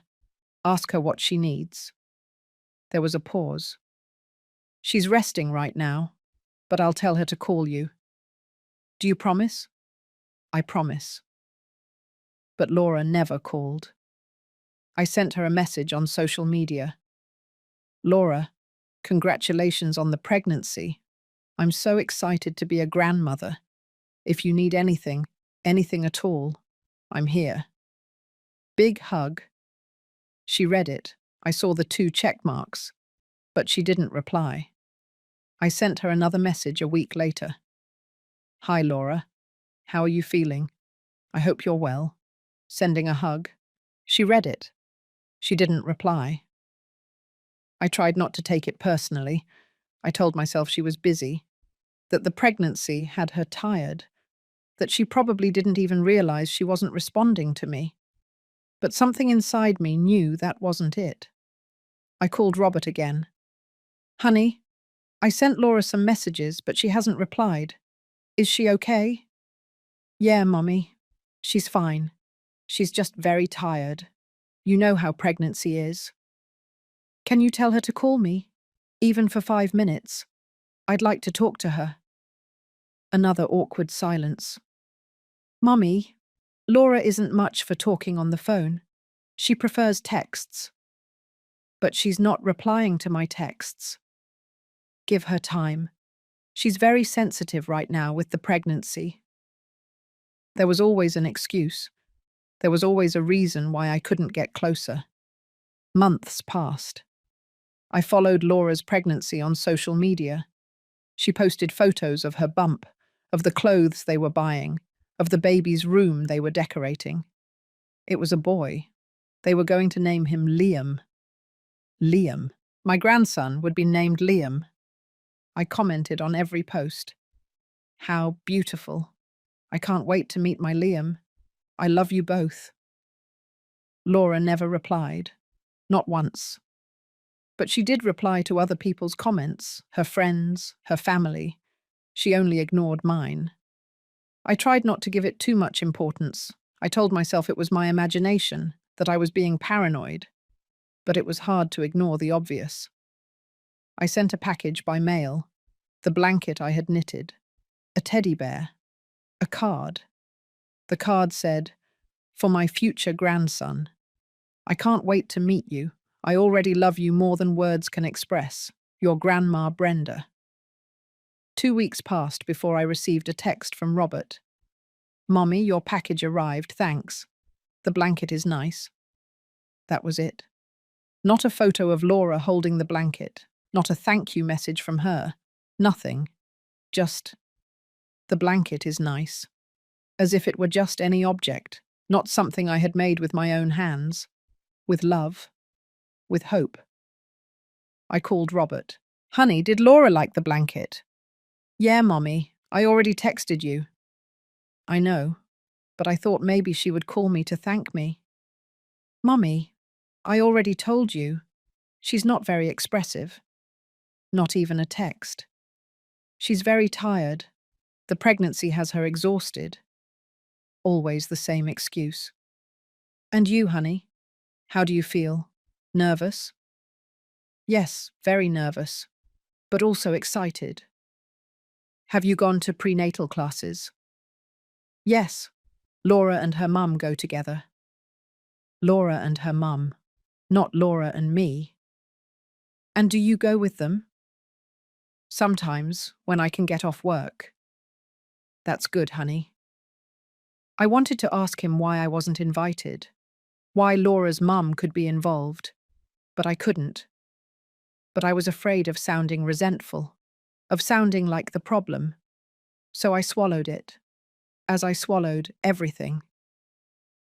Hey, honey, I wanted to ask you something. Tell me, when Liam is born, can I come meet him? It should have been a ridiculous question. Obvious. Of course, a grandmother can go meet her grandson, but something in our silence told me that nothing was obvious with them. Of course, Mummy, of course. When? The same day he's born. We better wait to see how everything goes, okay? Birth can be complicated. Laura is going to need time to recover. I understand. But after, yes, right? Can I go after? Yes, Mummy, we'll see how we organize everything. We'll see. Another vague promise. Another way of saying maybe without saying no. It's all right, honey. Hey, Mummy, I have to go. Laura is calling me. Of course. Say hi to her for me. I will. Take care. He hung up. I was left sitting in my kitchen, looking at the photos I had taped to the refrigerator. Old photos of Robert, the day he was born, his first day of school, his graduation. And I thought about how that baby in my arms had become a man who kept me at a distance, how that relationship that had been my reason for living for 32 years was falling apart, and I couldn't do anything to stop it. Sarah came to visit me that afternoon. How are things with Robert? Good. Laura is pregnant. That's wonderful. When is she due? In 3 months. Have you planned when you're going to go? I stayed silent. Brenda, were you invited? Robert says yes, after the birth. After? Not the same day? He says Laura will need time. Sarah looked at me with those eyes that saw everything. Brenda, what is really going on? And it was then, sitting in my kitchen with my best friend, that I finally said it out loud. I think Laura doesn't want me around. Why do you think that? Because she ignores my texts, because she doesn't thank me for the things I send her, because Robert always has an excuse for me not to talk to her, because Laura's mum is involved in everything. But I'm not. I feel like they're pushing me away from my own grandson before he's even born. Tears began to fall. Sarah hugged me. Oh, Brenda. I don't know what to do, Sarah. I've tried everything. I've been patient. I've given space. I've tried not to pressure them. But nothing works. Have you talked about this with Robert? I can't. If I do, I'll sound like the problematic mother-in-law, the intense grandmother, and then they really will push me away completely. but you can't stay quiet forever. And what do you want me to do? Demand it? Complain? I already lost my son. I can't risk losing my grandson, too. Sarah sighed. You haven't lost your son. But we both knew I had. Or at least I had lost the son I knew, that son who called me every day, who included me in his life, who made me feel important. That son no longer existed, and the man he had become saw me as an obligation, as something he had to manage, as a problem to be solved. 2 weeks before Liam was due, I summoned my courage and called Robert. Honey, I need to talk to you. I want to be there when Liam is born. Silence. Mummy, we already talked about this. No, we didn't talk.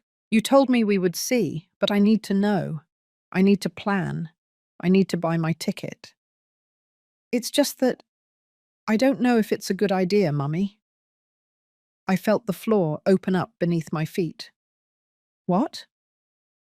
Laura is very nervous, very anxious. The doctors say she needs to be calm. And I won't let her be calm? It's not that. It's just that having a lot of people around stresses her out. A lot of people? I'm your mother. I'm the grandmother.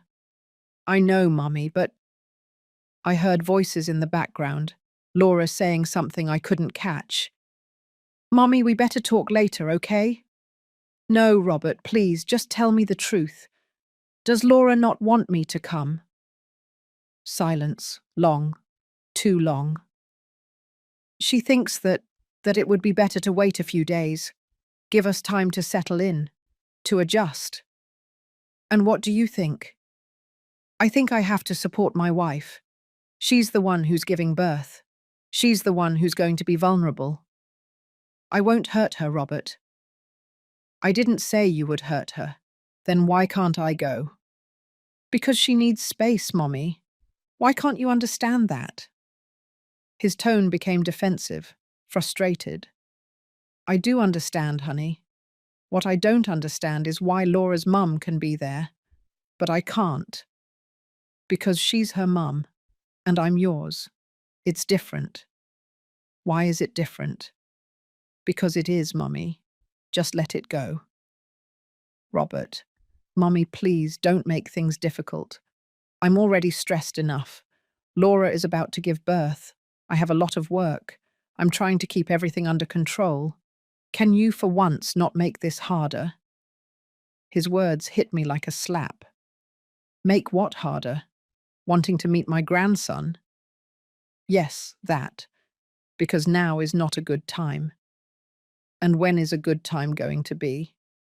When I tell you. Silence. A cold, hard silence, full of everything we weren't saying. I understand, I finally said. You really do? Robert asked, with obvious relief on his face.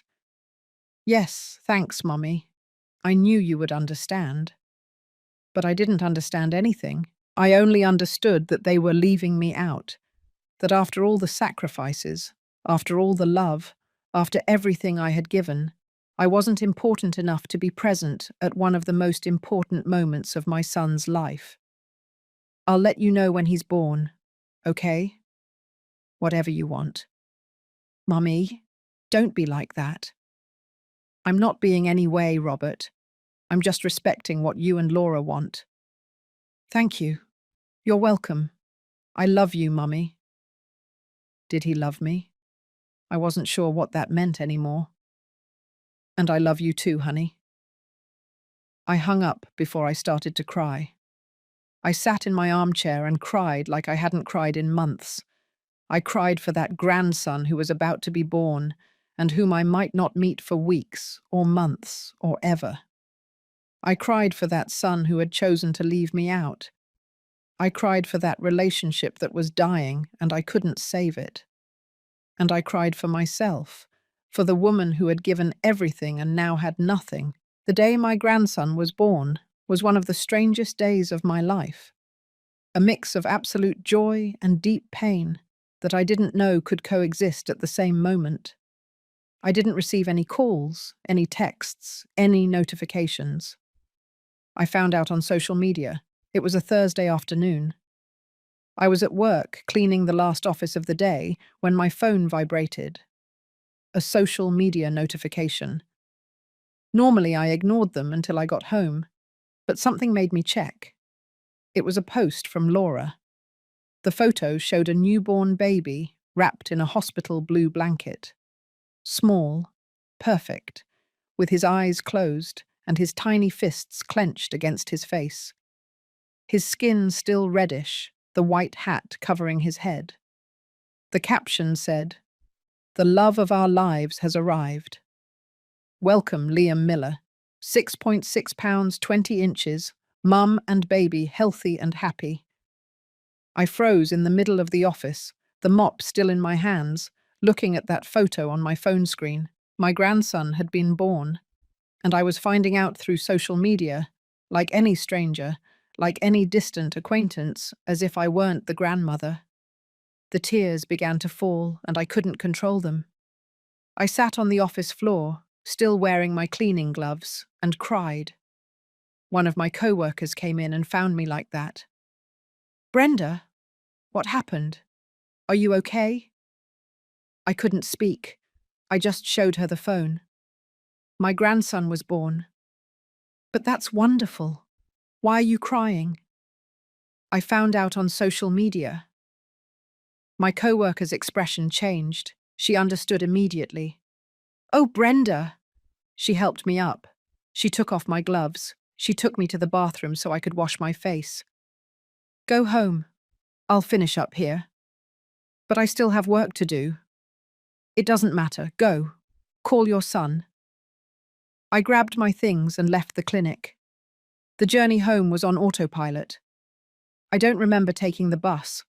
I don't remember walking the 3 blocks from the stop to my door. I only remember that suddenly I was sitting in my kitchen, looking at that photo on my phone, zooming in to see my grandson's face better. He had Robert's nose, the wide forehead, hands that already looked like my son's when he was a baby. He was beautiful, perfect, and I hadn't been there. I zoomed in more on the photo. I tried to memorize every detail. The shape of his lips, his round cheeks, the way his little fingers curled. There were already hundreds of comments on the post. "Congratulations. What a beautiful baby. Welcome to the family. Blessings. Can't wait to meet him." I hadn't commented. I didn't know what to say. I didn't know if I had the right to comment, as if I had just found out naturally, when the reality was that I had been left out of the most important moment. I scrolled down through the comments. I saw that Laura's mom had written, "My beautiful grandson, you are the love of my life. Welcome, my angel." Her mum had obviously already met him. She had probably been at the hospital, in the delivery room, holding Laura's hand, being the first to hold Liam. All the things I had dreamed of doing. I kept scrolling, Robert and Laura's friends congratulating them, co-workers, cousins, aunts and uncles, everyone knowing, everyone celebrating. And I, the paternal grandmother, finding out through social media. I waited an hour, 2, 3. I checked my phone every 2 minutes, hoping Robert would call me, send me a text, tell me, "Mummy, Liam was born." But my phone remained silent. At 8 o'clock at night, when I couldn't take it anymore, I called him. It rang 6 times before he answered. "Mummy?" His voice sounded tired but happy. "Honey, I saw the photo. Congratulations." Brief silence. "Oh yeah, thanks. How are you? How's Laura?" "Good. Tired but good. It was a long labor, but everything went perfectly." "I'm so glad, honey. Liam is beautiful." "Thanks, Mummy." More uncomfortable silence. He didn't ask if I had seen the post. He didn't apologize for not calling me. He didn't mention anything about the fact that I, his mother, had found out about the birth of my grandson through social media? Nothing. Robert. Yes? Why didn't you call me? I heard him take a deep breath. Sorry, Mummy. Everything happened so fast. Laura went into labor at 5 in the morning. We rushed to the hospital. He was born at 2 in the afternoon. And then we were busy with the doctors, the paperwork, getting Laura settled in the room. But you had time to post on social media. Laura did that. Laura had time to post, but you didn't have time to call your mother? My voice came out sharper than I intended.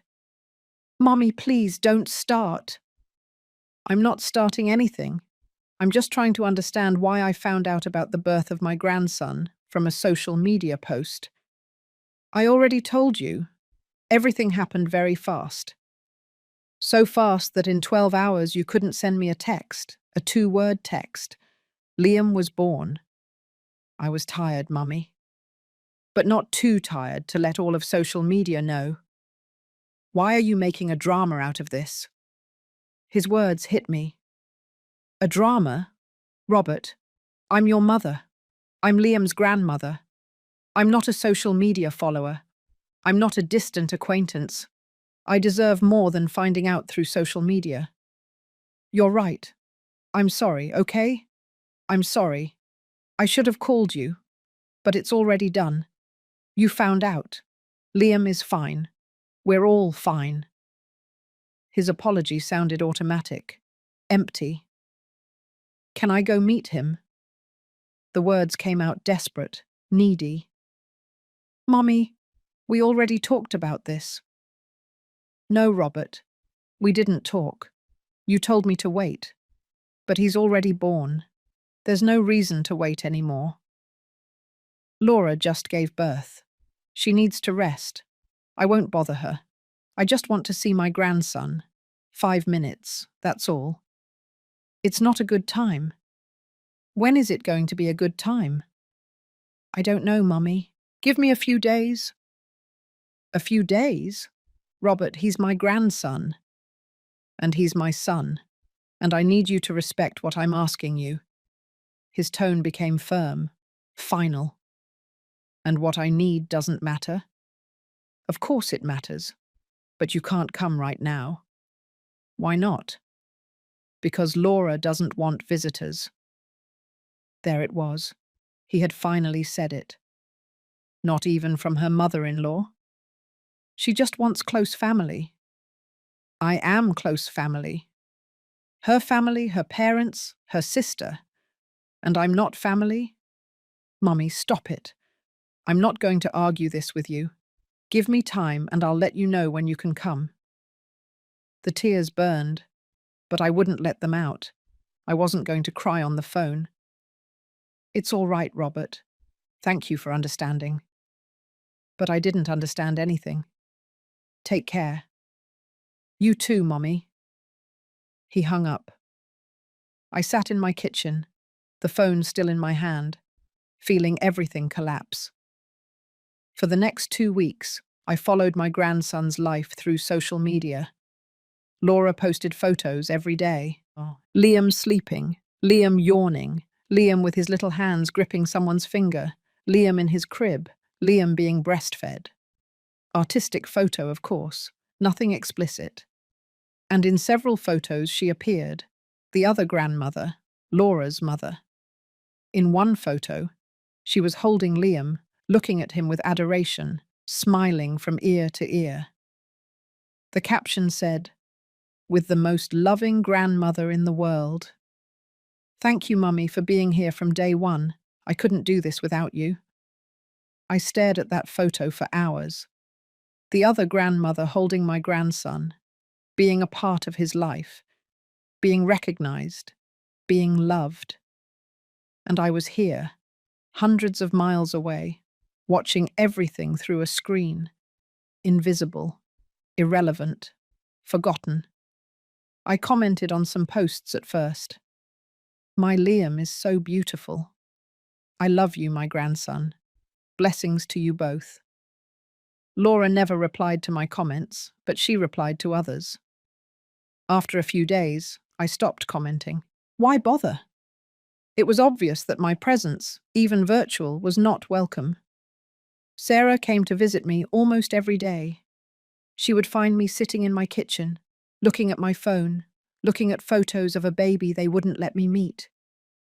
Brenda, this isn't right. I know. Have you talked to Robert? He tells me to be patient, that I'll be able to go soon. It's been 2 weeks already. I know. And are you going to keep waiting? What else can I do, Sarah? You can demand. You can set boundaries. You can tell your son that this isn't fair. And if I do that, they'll push me away completely. They already pushed you away, Brenda. What more can they take from you? She was right, but I was still afraid of losing the little I had left. In the 3rd week, I decided to try one more time. I sent Robert a text. Honey, 3 weeks have passed. Please, let me come meet Liam. I promise I won't bother anyone. I just want to see him. Hold him once. That's all. It took him 4 hours to reply. Let me talk to Laura. 2 days later. Mommy, you can come this weekend, but only for one day. Laura is still recovering and doesn't want long visits.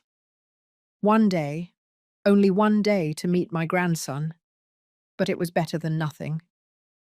Thank you, honey. I'll be there. I bought the bus ticket immediately. For Friday night, I would arrive Saturday morning. I packed a small suitcase, even though I was only staying for one day. I packed the clothes I had bought for the occasion: dress pants, a nice blouse, comfortable but presentable shoes. I wanted to look good. I wanted Laura to see that I wasn't a mess, that I was a dignified, presentable woman who deserved respect. I also packed gifts: an outfit for Liam, a blue one with embroidered bears, a new blanket I had knitted, this one with his name embroidered, Liam. And I put the old photo of Robert in my leather purse, the one from when he was 5 and hugging me in the park. I didn't know why I was taking it. I just knew I needed to have something of that son who used to want me close. On Friday night, I took the bus, another 12 hours of travel. But this time I wasn't excited. I wasn't imagining beautiful moments. I went with a knot in my stomach, with dread. 12 hours looking out the dark window, imagining what that moment would be like. Holding my grandson for the first time, seeing his face, smelling his head, feeling his weight in my arms. I had dreamed of that moment for 9 months, and it was finally about to happen. I arrived in New York City on Saturday at 8 o'clock in the morning. I went straight to a public restroom to freshen up. I changed my clothes, I combed my hair, I put on perfume, I put on makeup, even though my hands were shaking. Robert had told me to meet them at St. Jude's Hospital. Laura had a checkup appointment with the pediatrician at 9 o'clock. I took a taxi. The traffic was terrible, but I finally arrived at 9:15. I looked for them in the waiting room, and there they were. Laura sitting, with Liam in her arms, wrapped in a blue blanket. Robert next to her, checking his phone. My heart beat so loudly I thought it would jump out of my chest. I walked toward them slowly, as if approaching something sacred. Honey? Robert looked up. His expression was strange, a mix of surprise and something else I couldn't identify. Discomfort? Mum, you arrived. He didn't get up to hug me, he just nodded. Yes, good morning. I approached Laura. She looked me up and down quickly. I saw her eyes evaluating my clothes, my hair, my shoes, and I saw the judgment in her gaze. But she smiled, a smile that didn't reach her eyes. Brenda, it's good that you came. Thank you for letting me come. The words sounded more submissive than I would have liked.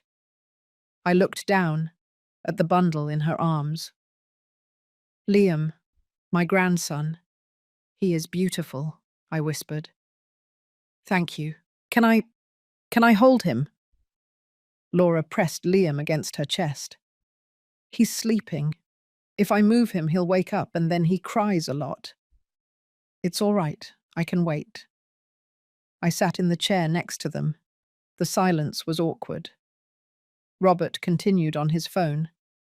Laura looked straight ahead. I looked at Liam, trying to see his face between the blankets. How have you been feeling? I asked Laura, trying to make conversation. Good. Tired. But good. It's normal. The first few days are the hardest. Uh-huh. More silence. And how is he eating? Fine. Is he sleeping? More or less. Her answers were short, monosyllabic, making it clear that she had no interest in talking to me. 20 minutes passed that felt like hours. Finally, Liam moved. He opened his eyes. He started making little noises. Now I can, I said, hope in my voice. Can I hold him? Laura squeezed him tighter against her. He's hungry. I'm going to feed him. She got up and went to the restroom before I could say anything. I was left there, sitting next to Robert, feeling the humiliation burning me. Honey, yes? Is everything okay? Yeah, Mummy, everything's fine. But he wouldn't look me in the eye. Laura was in the restroom for 30 minutes. When she came out, her name was called for the consultation. She went in with Liam. Robert got up to accompany her. I stayed outside in the waiting room, like a stranger. I waited 45 minutes. When they finally came out, Laura was carrying Liam and talking to the doctor about the next appointment. Robert was next to her, carrying the baby's bag. Neither of them turned to look at me. I caught up to them in the hallway. How did it go? Good. Liam is perfect, growing very well, Robert said. That's great. Hey, honey, are we going to your place? I'd like to spend time with you two, see where you live. Robert and Laura exchanged a glance. Honestly, Mommy, Laura is tired. We were planning to grab a quick lunch and then rest. I can come with you to lunch. Another look between them. Plus, my family is coming over this afternoon, Laura said, speaking directly to me for the first time. The house is going to be full. No problem. I can meet them. I don't think that's a good idea. It's going to be too many people, too much noise. It won't be comfortable for you. Comfortable for me. As if she were thinking about my comfort and not the fact that they simply didn't want me there. I looked at Robert, hoping he would say something, that he would defend me, that he would say, she's my mum, she can stay. But he didn't say anything. He just put his hand on my shoulder and said, Mummy, please don't make things difficult. Don't make things difficult. Those words again. I felt something inside of me break. It's all right, I said, in a voice I didn't recognize as mine. I understand. You really do? Robert asked, obvious relief on his face. Yes. Thanks, Mummy. I knew you would understand. We went to a coffee shop near the hospital. We ordered sandwiches that I barely touched. The conversation was forced, superficial. Laura breastfed Liam at the table, using a blanket to cover herself. I tried not to look, to give her privacy, even though all I wanted was to see my grandson. After an hour, Robert looked at his watch. Mommy, it's getting late. We better take you to the terminal. I had travelled 12 hours. I had been with them for 2 hours, and they were sending me back. So soon? It's just that Laura needs to rest before her family arrives. I nodded. We paid the bill. We left the coffee shop. Robert hailed a taxi. And it was there, in the back seat of that taxi on the way to the terminal, that I finally held my grandson for the first time. 5 minutes. Only 5 minutes. Laura passed him to me with obvious reluctance, as if she were handing over something fragile that she feared I would break. I received him in my arms with trembling hands. He was so small, so perfect. He smelled like baby, like milk, like new life. His eyes were closed, his long eyelashes resting on his chubby cheeks, his mouth making sucking movements even in his sleep. I touched his little hands.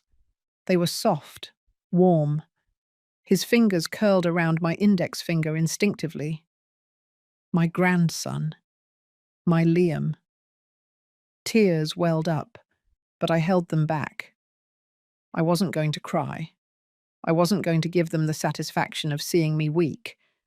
I kissed his forehead gently. "Hello, my love," I whispered. "I'm your Grandma Brenda. I'm sorry I wasn't here sooner, but I love you. I love you so much." The taxi arrived at the terminal too quickly. Laura reached out her arms. "We're here." I looked at Liam one last time. I tried to memorize everything. The shape of his nose, the color of his skin, the weight of his little body in my arms. And I gave him back. Robert got out with me. He took my suitcase out of the taxi. "Thanks for coming, Mummy." "Of course, honey." He hugged me. It was a quick, awkward hug. "Be careful on the way. I'll call you soon." "When you can." He got back into the taxi. Before closing the door, he looked at me. "Mummy, really, thanks for understanding." I didn't reply. The taxi drove off. I watched it drive away. I watched it get smaller and smaller until it disappeared into the traffic. I stood there at the terminal entrance, my suitcase at my feet, feeling the world crumble around me. 12 hours there. 2 hours visiting, 5 minutes with my grandson, 12 hours back. And a pain in my chest that was physical, real, as if someone had opened my chest and ripped out something vital. I went inside the terminal. I bought a bottle of water that I didn't drink. I sat on a plastic bench to wait for my bus. I took out my phone. I opened social media. Laura had already posted a photo. It was from lunch at the coffee shop. Robert and her smiling. Liam sleeping between them. The caption said, "Perfect morning with my loves." I didn't appear in the photo. It was as if I hadn't been there, as if my presence hadn't mattered, as if I didn't exist.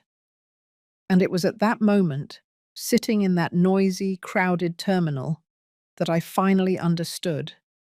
They didn't want me in their lives. Laura was never going to accept me. And Robert had chosen. He had chosen to leave me out. The bus arrived. I got on. I found my seat. I sat by the window. Throughout the entire return trip, I didn't cry. I didn't look out the window. I just took out that old photo of Robert, the one from when he was 5 and hugging me in the park. I looked at it for hours, and I tried to remember when everything had changed. When that boy who needed me had become a man who saw me as a problem, when his love had been replaced by obligation, when I had stopped mattering. I arrived in Dallas at dawn. The sun was just beginning to rise. I took a taxi home. When I walked in, everything was exactly as I had left it. Silent, empty. I dropped my suitcase on the floor. I hung my leather purse on the door. And I sat at my kitchen table. The same table where Robert and I had shared so many meals, so many conversations, so many moments. I made myself a cup of coffee, even though I wasn't hungry. I just needed to do something with my hands. And it was there, sitting in that familiar kitchen, drinking bitter coffee, when my life changed forever. My phone rang. Unknown number, New York City. For a second, my heart leaped. Maybe it's Robert. Maybe he regretted it. Maybe he's going to apologize. I answered. "Hello? Mrs. Brenda Miller?" It was not my son's voice. It was a woman's voice. Professional. Cold. Yes, that's me. Good morning, Mom. I'm calling from St. Jude's Hospital, Billing and Collections Department. My blood ran cold. Yes, we have an outstanding balance on the birth account for Mrs. Laura Torres Miller, your daughter-in-law. I closed my eyes. The insurance covered most of the costs, but there is an outstanding balance of $10,000 for a private room, special medications, and some additional procedures that were performed during the delivery. $10,000. Your son, Mr. Robert Miller, provided us with your number as an emergency contact for payment issues. Emergency contact. For payment issues. He hadn't called me in 3 weeks. He hadn't let me be present when my grandson was born. He had given me 2 hours of visiting, 5 minutes holding Liam, but he had given my number to the hospital so I would pay his debts. Mrs. Miller, are you listening to me? My heart was beating slowly, very slowly. I thought about everything. The years cleaning floors in the early mornings to pay for his college, the sleepless nights when he was sick, the business he sold so he could study, every sacrifice, every tear, every moment I put his well-being before mine. I thought about how he had treated me, how he had pushed me away, how he had humiliated me again and again. And I thought about this last humiliation, giving my number to the hospital as if I were an ATM, as if my only value were financial. Ma'am, can you make the deposit this week? I took a deep breath, a very deep breath, and I felt something inside me finally break, not into pain, but into clarity, into liberation. Ma'am, we need an answer. If we can't resolve this soon, we'll have to initiate a legal process that could affect your son's credit history. My voice came out calm when I spoke, calmer than I felt, but firm, clear, final. I don't have family there. There was a silence on the other end of the line. Pardon me? I don't have family in New York City. But ma'am, our records clearly state that you are the mother of the patient Robert Miller and that there is a mistake in your records. Ma'am, there can't be a mistake. Your son personally gave us your information as a contact. My son, I interrupted, with a voice I didn't recognize as my own. He is mistaken. I do not have a son named Robert Miller. I do not have family in New York City. I have no relation to the account you are collecting. But ma'am, good day. And I hung up. I put the phone down on the table. My hands were trembling violently. My heart was beating so loudly I could hear it in my ears. But for the first time in years, I felt something I had forgotten existed. I felt power. I felt control. I felt like I had taken back something of myself, because for the first time in my life, I had told my son no. And the sky didn't fall. The world didn't end. I was still here, breathing, existing, choosing myself. 3 days passed before Robert reacted. 3 days of absolute silence during which my phone didn't ring once. I didn't turn it on after that hospital call either. I left it on the kitchen table, turned off as a reminder of the decision I had made. Sarah came to visit me on the second day. Did you talk to Robert? No. Is he going to call? Probably, when the hospital tells him I'm not going to pay. And what are you going to do when he calls? I don't know. But I did know. I just didn't want to say it out loud yet. On the third day, I turned on my phone. 27 missed calls, all from Robert. 15 text messages, escalating from urgency to desperation to rage.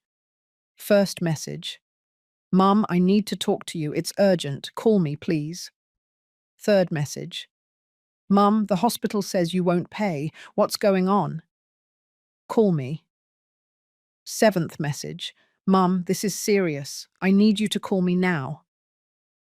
10th message. I can't believe you're doing this. Call me. Final message. Laura was right about you. You were always like this.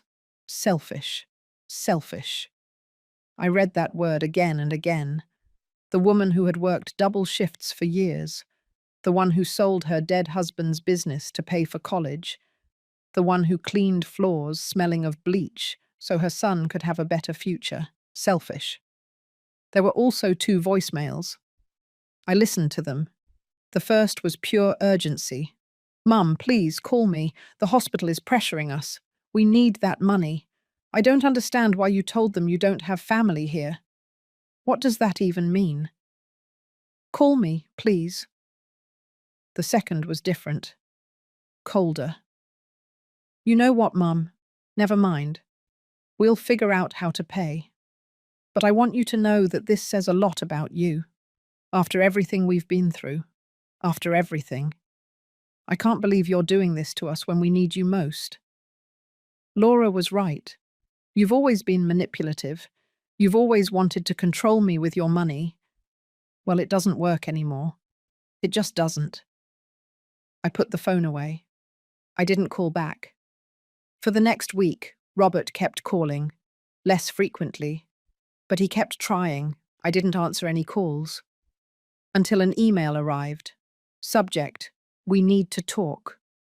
I opened it. I read it slowly. Mum, I don't understand what's going on. I don't understand why you won't answer my calls.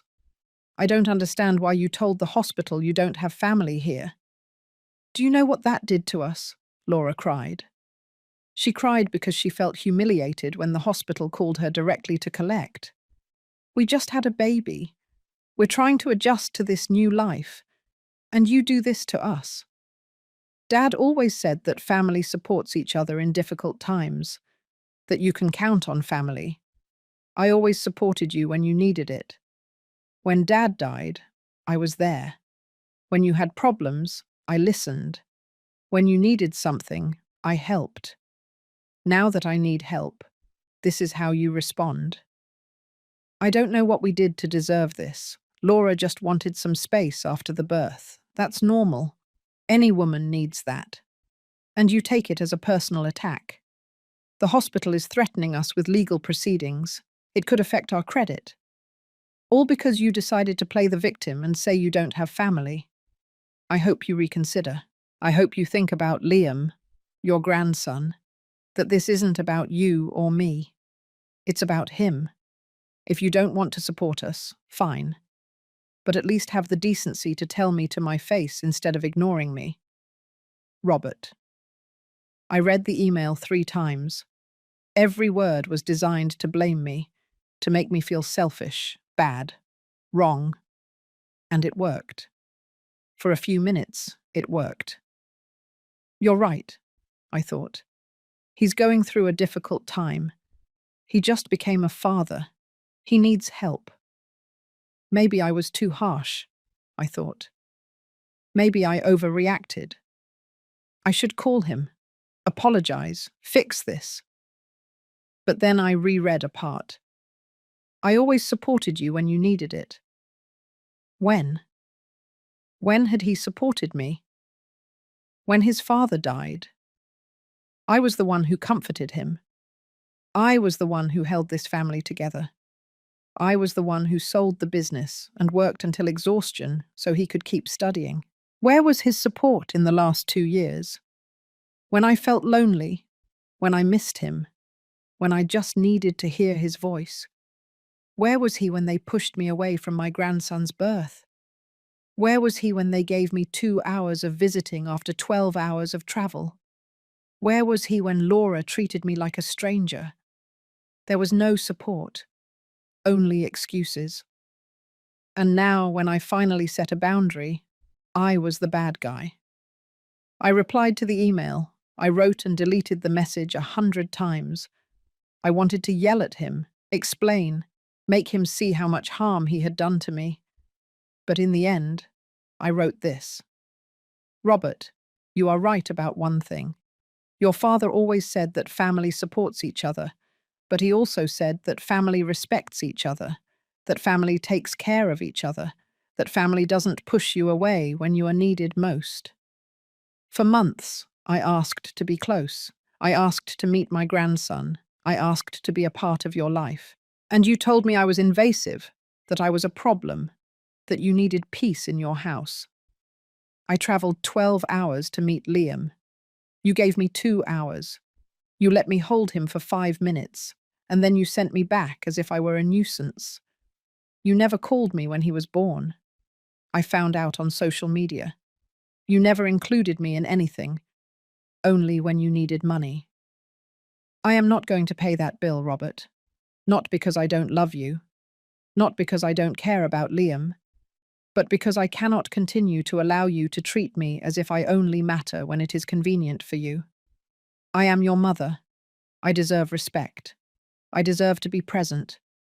I deserve more than being an emergency contact for collections. I hope you find a way to resolve your situation. I really do. But it will not be at the expense of my dignity.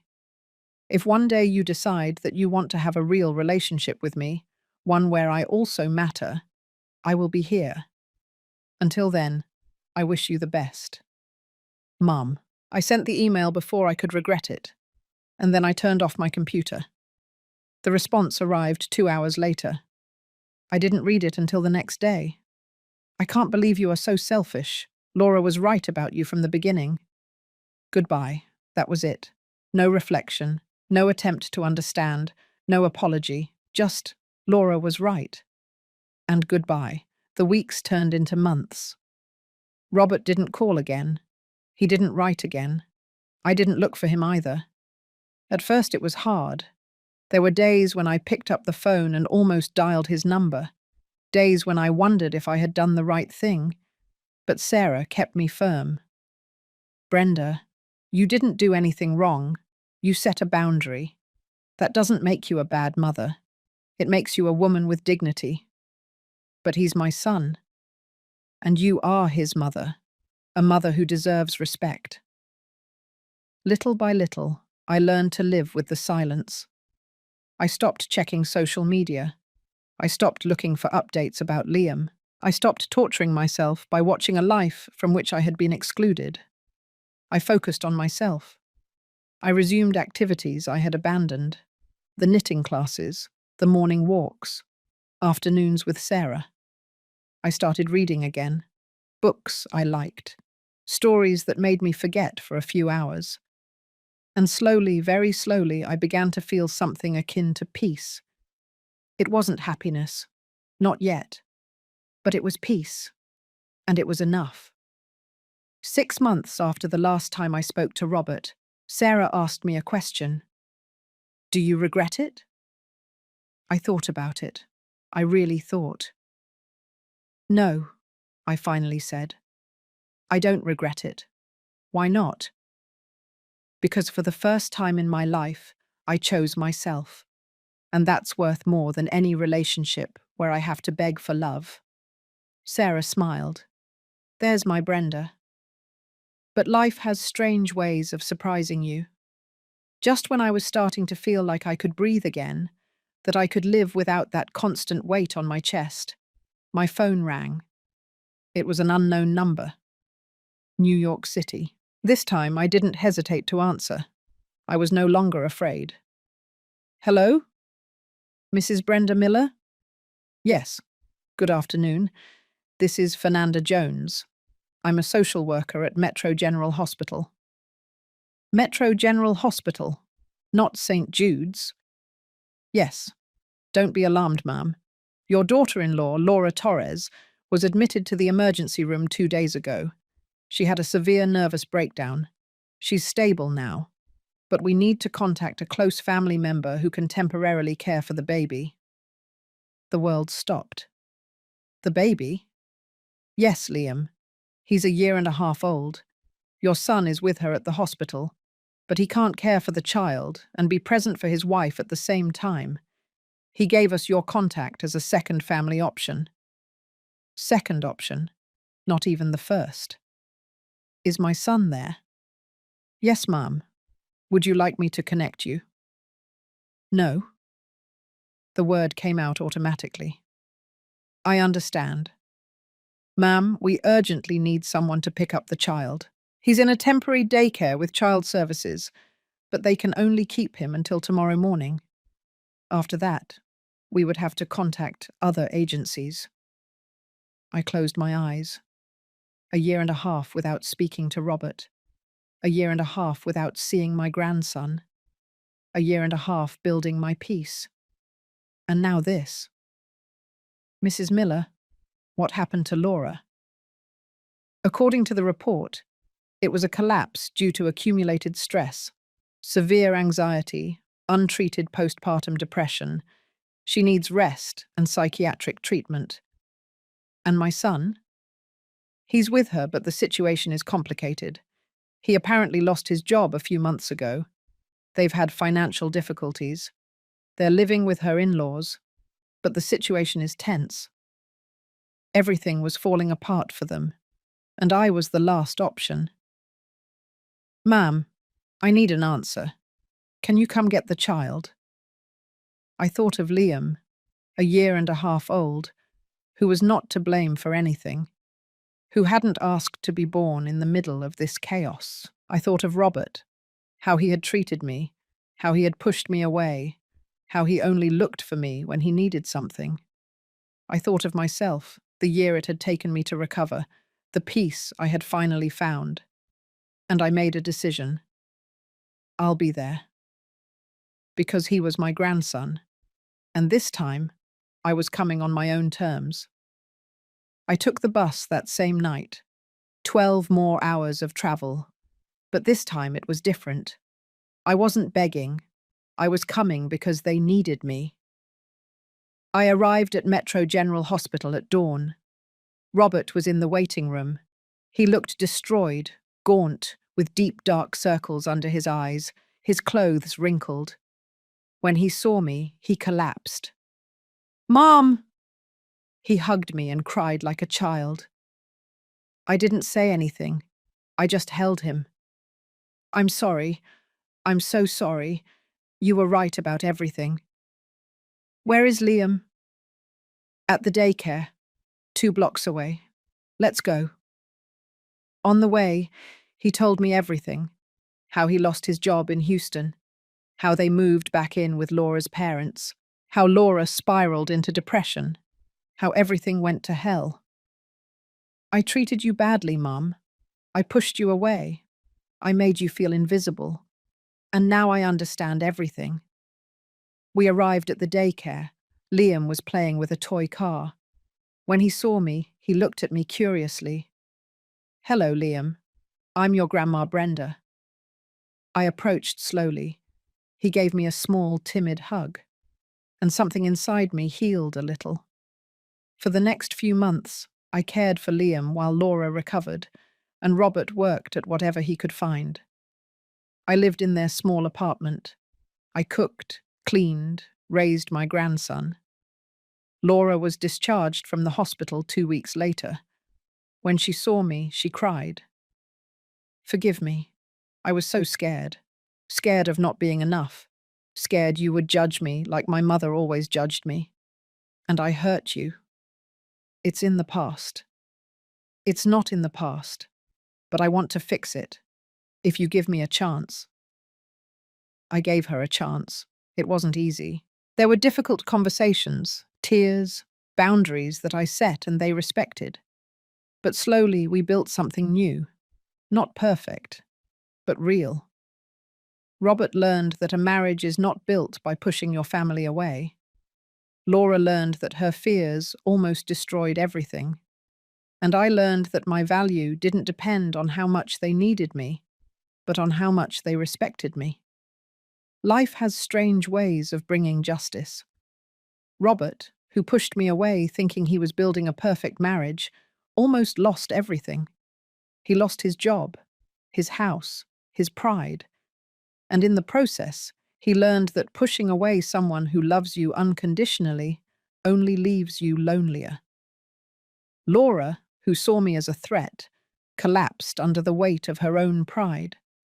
She discovered that being perfect wasn't possible, that she needed help, and that the help she rejected was the help she needed most. And I, who was treated as invisible, became the one who held them up when everything fell apart.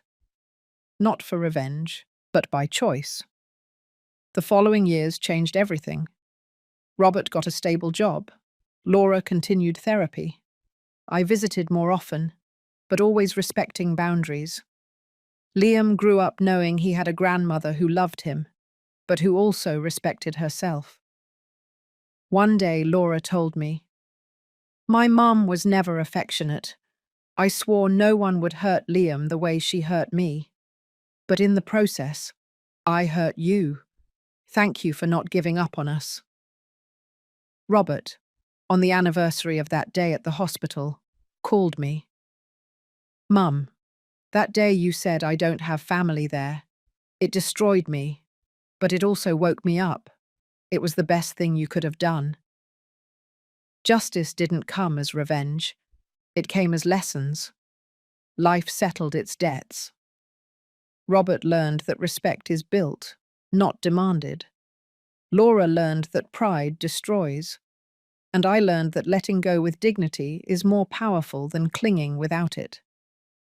3 years have passed. Liam is 4.5 years old. He runs towards me screaming, "Grandma Brenda!" and Ma. Every time I arrive, I no longer beg for hugs. I am no longer a second option. I am the grandmother, and that is enough. Robert and I talk every week, real conversations. Laura and I aren't best friends, but there is respect, and that is worth more than any forced hug. Last month at Liam's preschool concert, he searched for me in the audience and smiled. He ran towards me afterward and said, "I love you, Grandma." In that moment, surrounded by other families, I felt that I belonged, not because I begged, but because I earned that place. This morning, I looked at my leather purse. I took out the old photo of Robert and a recent one, the four of us at the park, smiling. Both tell my story, the story of a woman who gave everything, was hurt, learned to let go, and finally found her place. If you are listening to this, I want you to know. It's okay to set boundaries. It's okay to say no. It's okay to walk away from those who don't value you, even if they are family. Because loving doesn't mean enduring everything. It also means respecting yourself. For years, I thought being a good mother meant always being available. But I learned that it is also teaching by example that no one, not even your own son, has the right to treat you as if you don't matter. Some endings aren't happy. They're just fair. Today, at 64 years old, I am happy. Not because everything is perfect, but because my happiness doesn't depend on anyone else. I have my grandson. I have my son. I have an honest relationship. But above all, I have myself. And that is the most valuable thing. Thank you for listening until the end. If this story touched your heart, subscribe and turn on notification to hear more stories of women who transformed their pain into wisdom. Every day, a woman, a life lesson. Share this story with someone you love. Sometimes a story like this can change an entire day. God bless you, and until next time.